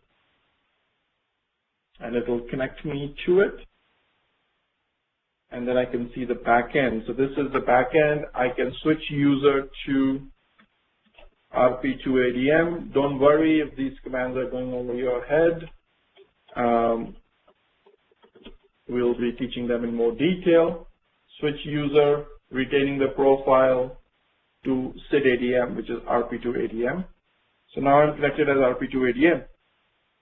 I can see here PS minus EF listing the processes, piping it, and grabbing SAP from it.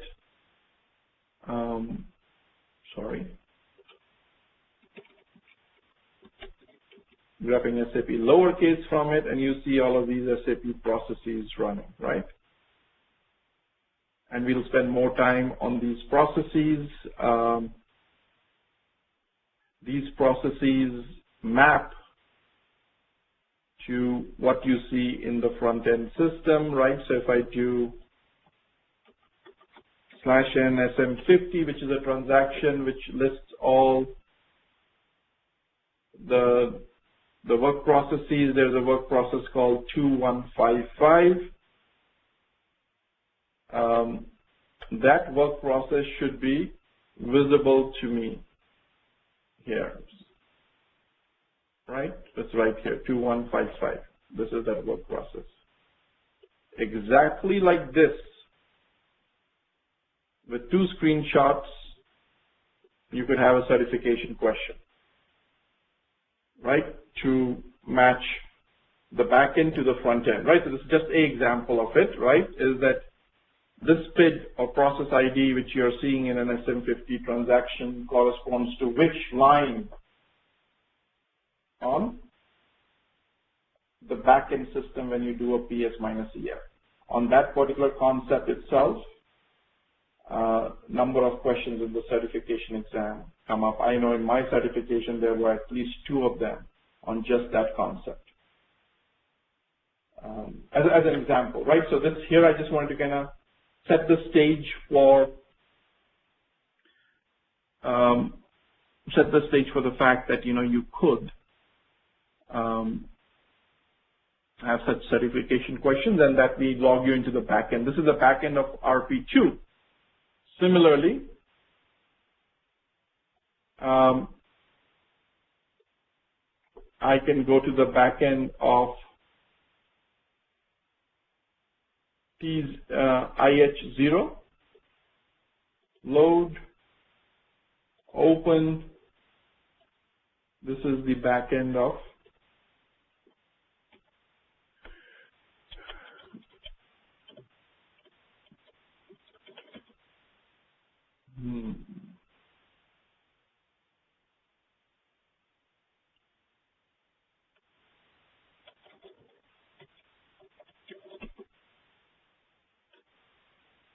backend of the HANA system.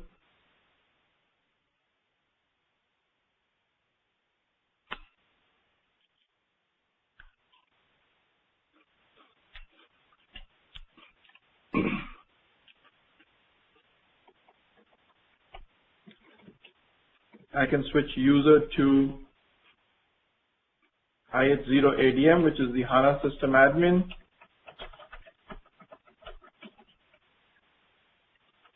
Right.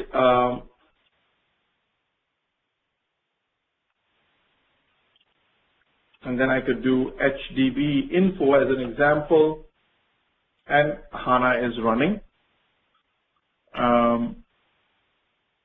Correct. Okay. So there's a question. Are we Kasturi? So is IH0 the DB SID and SAP system IB0? Yes. IH0 is the HANA SID, and IB0 is the SAP SID. Right? And we can switch to both users. And if you were to recall, and I think our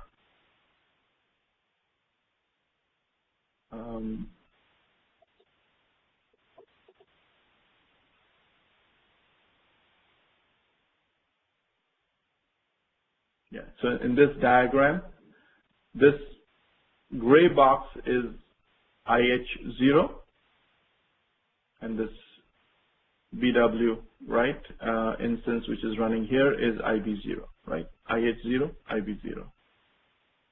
And that's how it is set up.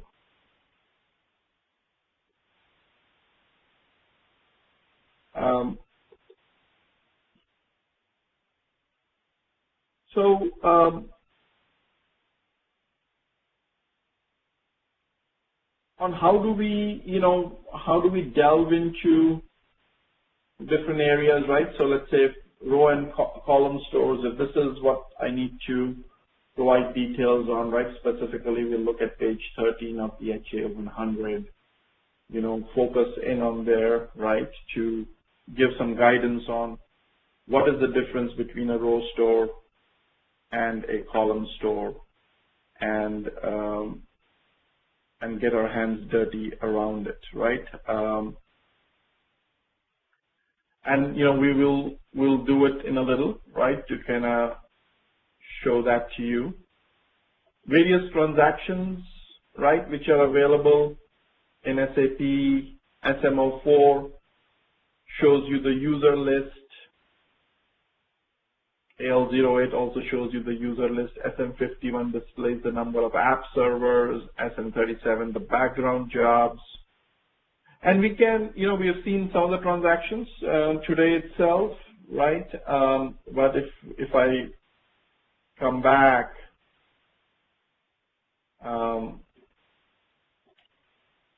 to our HANA system here, right? So if I do SM50, it will show me the work processes running, right? What they are doing.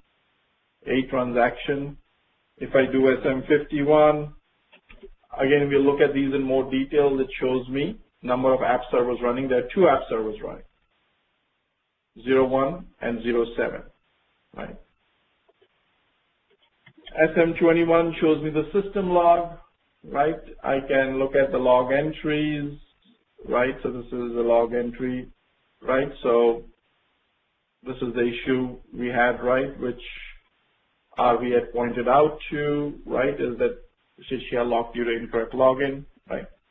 So those kind of information, that kind of information is available here.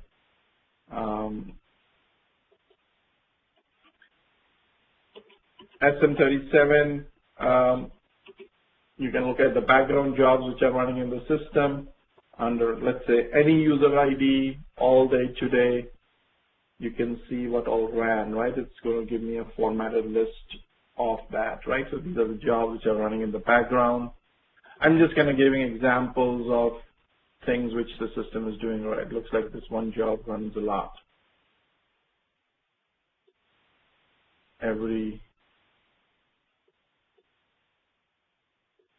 few seconds, actually.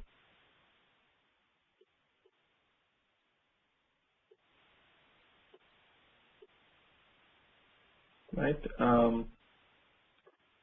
So that's there. So these are just some of the examples of what runs in the background in the system, right? That what transactions are available.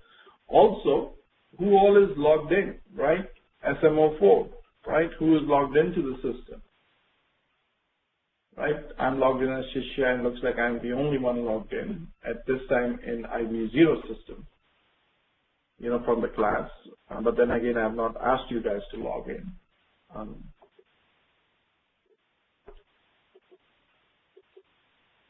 We'll spend some time, time permitting, to look at a row store and a column store, a table which is either a row store and a table which is a column store, right? In the HANA database, because now we are having access to it, right? So frequently asked questions. What are the opportunities in SAP, right? Is a more commonly asked question. It's one of the most lucrative and sought after fields in IT, right? SAP in general. Further within that, SAP Basis is the most lucrative within the SAP disciplines. We have seen that a lot of our trainees, most of them are able to find assignments and employment within a short duration of time, provided they're serious about it and they've worked hard towards it. Can you provide any certification? Obviously, for this training itself, we provide a certificate, and also we train you towards the SAP certification, right? The certification which is of value is really the SAP certification, not our certificate, right? And that's what you guys have to strive for. Do you help with placement? Yes, we have a specific session or a program called KPSO, Coach Placement Service Offering, which we help with your resume, your mock interviews, your marketing process, one-to-one sessions. If there is a need to know more about it right now or later as you are continuing through the course, you can reach out to Prerna and she will send those details to you, or send an email to training@coach-inc.com. Do you provide remote access to the servers? Yes, we do provide remote access to our servers 7 days a week, 24 hours a day from anywhere, right? It's available on the internet. How do you attend the classes remotely? You can attend the classes remotely via Microsoft Live Meeting.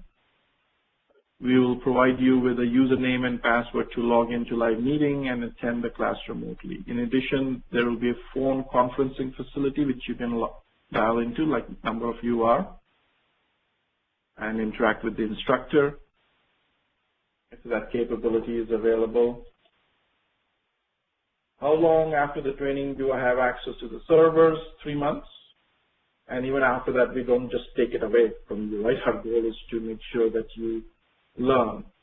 But if you want it for longer, for a small nominal fee, we can give it to you longer than that as well.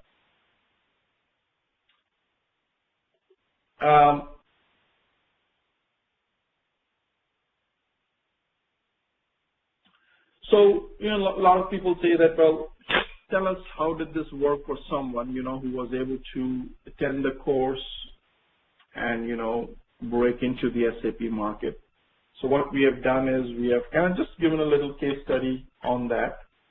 So maybe we will spend some time there. Give me a second and I'll kind of walk you through that.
All right. So let's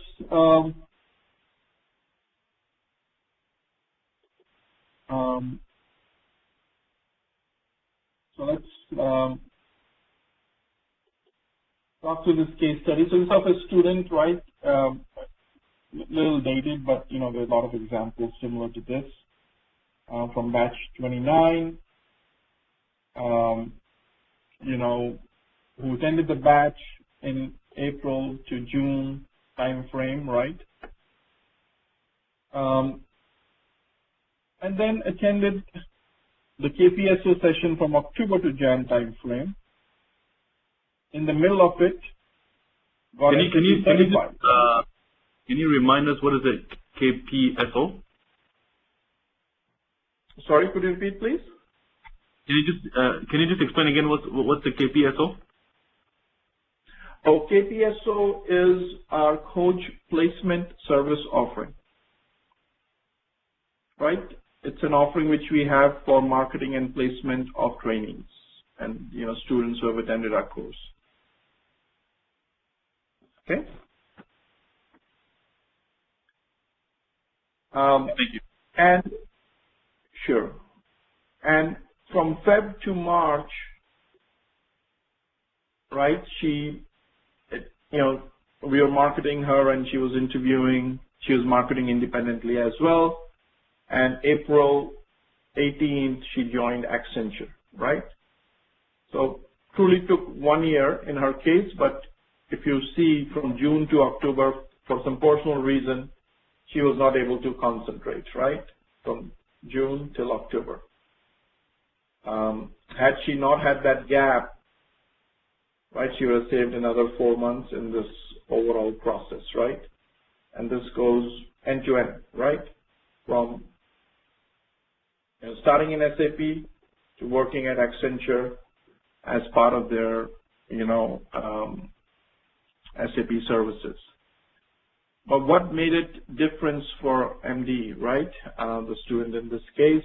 So number one, she attended all sessions remotely, right? So which, at that time, a lot of our students used to come to class as well. Nowadays, everything is remote. So even though she attended all the sessions remotely, she was very attentive, very focused, asked questions before start of each class, very active in the class itself, would participate with asking questions, participating in answering questions, completed all homework in time, including the big one, which is the installation exercise. And when she did get certified, she got certified with a very high percentage of 90%. And here is her certification, right? So I just kind of had her send me her certification assessment. So she had 100% in a lot of the areas in which questions are asked. Questions were asked in 23 categories, 80 questions in 23 categories.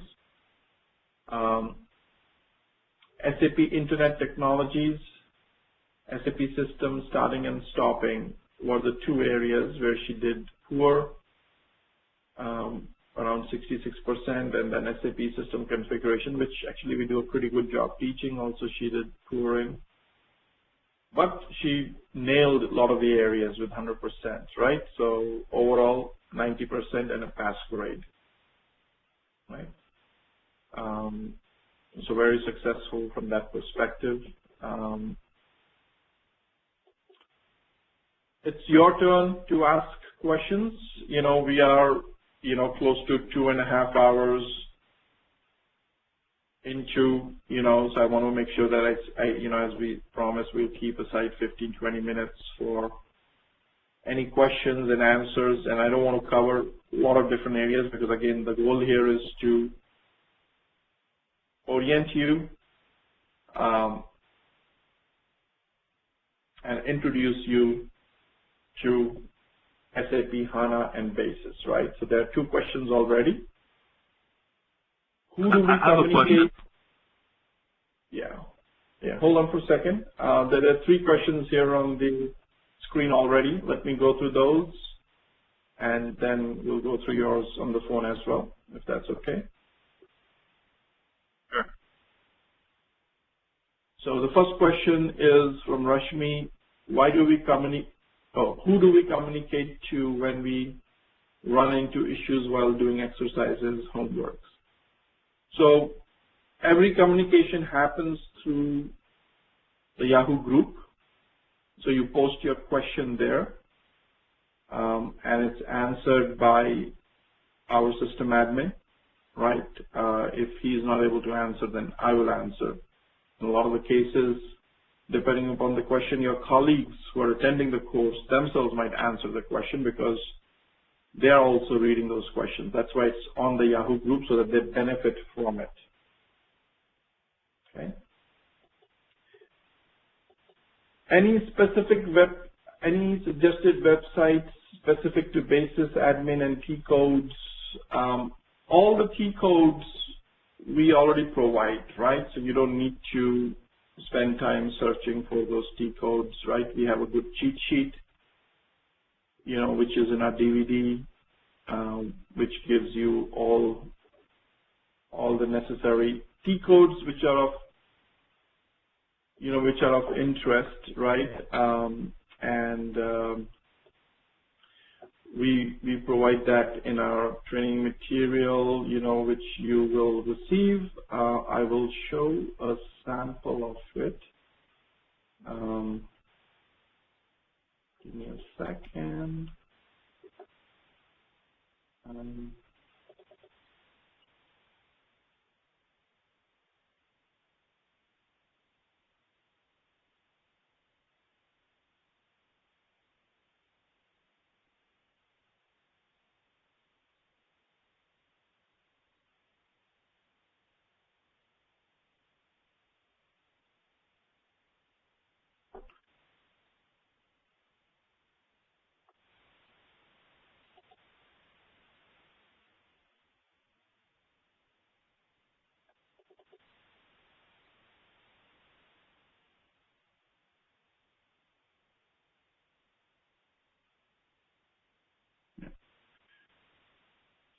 So the DVD looks like this, right? These are the folders in it. Not exactly like this, but mostly like this. This is a slightly older version of it. The knowledge base, books, exercises, homeworks, training material.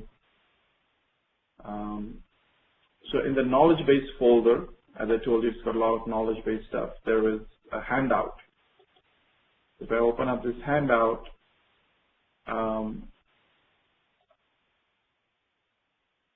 it has got a handout on all the most important T codes, right? Already set up for you, right? Basis T codes. Just as an example, right? So SM51, which you just used, list of SAP servers, SM50, work processes overview, right?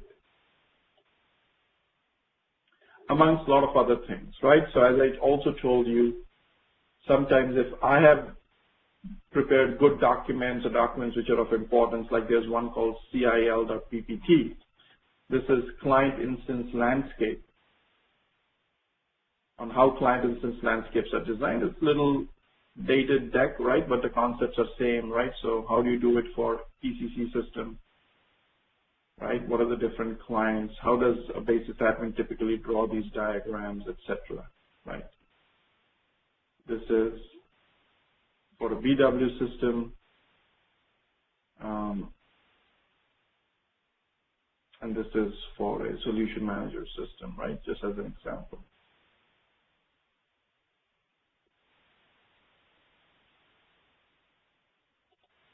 All right. There are a few more questions. That was the first question. Oh, are there any suggested websites? Yeah, there are lots of them if you search,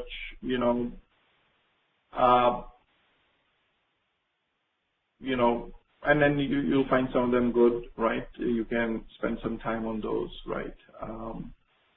As I've said, that the website which you really should focus on, which is going to come on the last slide, which is these two, sdn.sap.com. This is SAP's developer network, and help.sap.com, where all help material is available for SAP.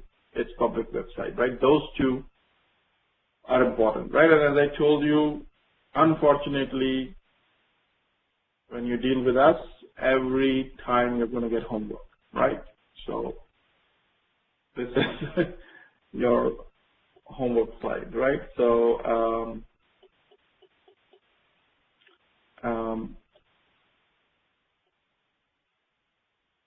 very good. Then from RV Kasturi, why was there a need for SAP to introduce products apart from ECC? More detailed coverage, right? So and more in-depth functionality, right? So I think the second part of your question, right? Will ECC not cover CRM, SRM, APO, PLM, BI services? So CRM, yes, CRM is dealing with your customers. So ECC always, and even today, has what do you deal with your customers? You sell to them and you collect money from them. So it already has the sales and distribution module to sell to them and the accounts receivable module to receive payments from them. But that's not sufficient. CRM goes a level deeper, right? Where you can manage the relationship, saying that, can I introduce a call center capability, right? Where my customers can call in and, I can have a lot of information available about that customer, any service desk kind of capabilities where they have an issue, which they have reported, they've opened a trouble ticket, we are working on that, right? As an example, right? Customer relationship management, analytics on that customer, right, etc. SRM, yes, ECC has on the supplier side, so there's vendor management available on the supplier side in ECC. You buy from the vendors, right? Like you've got SD on the customer side, you've got procurement. So procurement on the vendor side is already a module in ECC. So is AP, accounts payable. You pay to your vendors whom you buy from. So that's all hunky-dory, right? But when you come to SRM, you can manage your engagement and your supply chain with your supplier more effectively. Like in SRM, you can start showing them information about how you are selling and how you are manufacturing so that your supplier can be prepared ahead of time. So if you are Ford Motors, right, and you want to work with Michelin tires as a supplier, as Ford Motors, you can tell them about some collaborative information on what is your stock at hand, what should Michelin already think about, right? So that's called, the concept is called VMI, Vendor Managed Inventory, right? Where the inventory for Ford for tires is being managed by Michelin, right? Where Michelin is guaranteeing that, guys, we are looking at how your inventory is depleting and we'll always make sure that we manage it, right? And that helps them instead manage things more effectively, right? So just imagine if from a retail dealership all the way down to rubber production in Malaysia, Indonesia is managed effectively, right? The global supply chain would be very good, right? People won't have to stock up in warehouses, right? So what's the biggest expense in manufacturing is supply chain warehousing concepts, right? It's store and forward, right? If it was all JIT, which is just-in-time inventory, you won't have to store a product in a warehouse because storing a product in a warehouse is an economic waste, complete economic waste. You've got no value by having an iPhone sit in a warehouse, managed by UPS or FedEx or Amazon, right? It's already manufactured and nobody's using it, right? Total waste of money, right? Till it gets sold. Okay. Right, so that's just an example, right? Indranil has a question, will you provide database-related ideas because I don't have knowledge on database? Yes, we'll spend time on databases. HANA itself is a database, right? But there is no substitute to learning yourself as well, right? We can do justice only for what is required, for the course to progress, right? So those are the 3 questions. Before I go to the next one, I'll go back to the phone. So what was the question on the phone, please? Yeah, I have a question. Based on your previous experience, if we attend all the classes remotely and we do all the homework and all the big installation homework, is that enough for us to take the chance and take the certification, or do you also have to read the documents? Oh, you have to read the documents. No doubt about it. Read the documents, do the questions in the end. Yes, most certainly. Same as in school, right? The teacher teaches on the board, gives you some exercises. That's good to get you the concepts, but there's no substitute for reading the material, memorizing it, doing the questions at the end of the chapters, right? For people who attend our KPSO, we give them another 400 questions, taking our own internal certification exam. Yeah, and in there lies the learning also, right? While you're doing all of that, your own internal level of confidence continues to grow. Perfect. And then my last question, are you the one who's going to be training? Yes. I don't know if it's good or bad, but unfortunately, I am the one that's going to be teaching. No, it's good, it's good. But I was just wondering, like, because obviously we are starting to get used to you, so we're just wondering if there's going to be someone. I'm kidding. I think I'm not sure if you started from the beginning or not, but I gave my background to.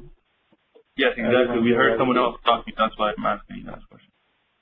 No, it was my background, not somebody else's background, and I was talking. Okay, perfect. Yeah. So I'll just put it up still here, right? This is my background if you joined a little late. We were there. Thank you. All right. Sure, you're welcome. So we have another question from Tashmir. Will ECC no longer be enhanced due to SAP's push to S4 HANA? It will continue to have enhancement packs, but most of the newer innovation is going to come in S4 HANA, right? So S4 HANA is the successor to ECC, right? Typically, products of this nature, people don't, it takes 7 to 10 years before they can completely move away, right? So, but not, in today's world where things move relatively quickly and fast, maybe one could say 5 to 7 years, right? Before ECC would be totally replaced. The support will still continue, right? You cannot just get off these products easily. Remember, people are still using Windows 2003. People are still using Windows XP, right? So Windows 2003 is 13 years, 14 years old now. So, but yes, SAP has formally said that their goal, that's where S4 HANA is released, is that the future of ECC is S4 HANA. It's only going to run on HANA, right? So, but does that mean in next 6 months, 1 year, 2 years, 3 years, everyone is going to migrate? No, those are things that are going to start. Remember, big SAP shops, right? Big Fortune 500 companies to do an S4 project can easily be $20 to $25 million worth of project work, right? So it's a lot of expenditure, big team, a lot of planning to make it happen.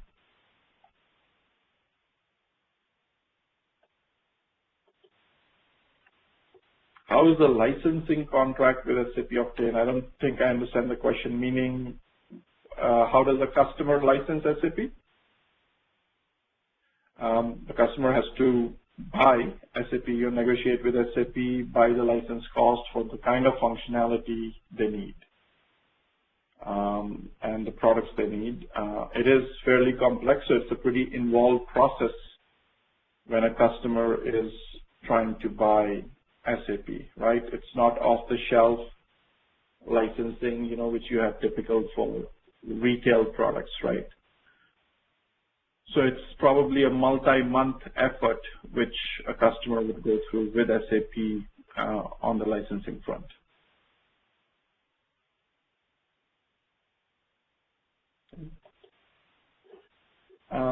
Also,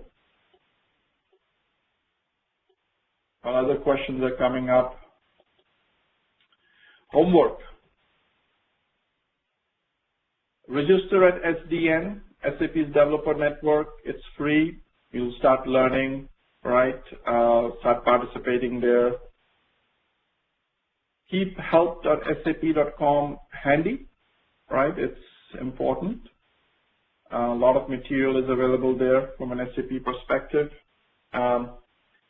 Register at SAP Service Marketplace. This you can't do immediately. You need to be either an employee of an SAP customer, employee of an SAP partner, or you need to be a certified resource, right? So you'll have to wait till one of those three things happen. Ensure SAP GUI connectivity to SD1. This is a little dated, right? So this is RP2 and IV0, right, is what I meant. Make sure you have accepted the invite on the Yahoo group and are receiving the Yahoo group emails, i.e. put coach-inc and yahoo.com in your whitelist. You shouldn't miss any emails from there. Make sure you review the recording of today's class. The recordings are going to be posted on Monday, typically Monday or even Sunday in some cases. You will have them available so that you can start reviewing them. How do you contact us? This is the contact information. The best way amongst all of this is training@coach-.com, right? But once you're in the Yahoo group, and if it's a technical question, you're working in the Yahoo group itself, right? Is important, right? You get your questions answered in the Yahoo group.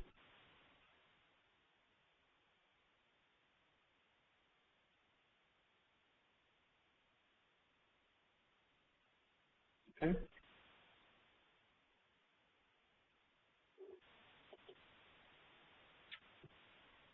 Any other questions? If there are no more questions, I'll stop the recording. We'll conclude the session here, and we'll reconvene for the first class, right? Training will be every Saturday, right? And the timings, etc.,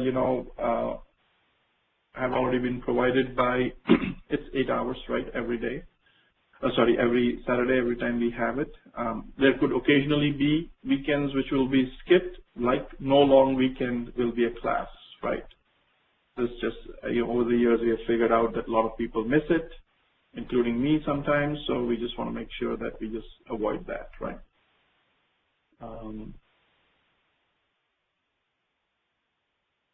All right, nice talking to all of you. Enjoy the rest of your weekend, and hope to talk to you soon. Thank you. Thanks, everyone. Bye. Thank you, Ajay.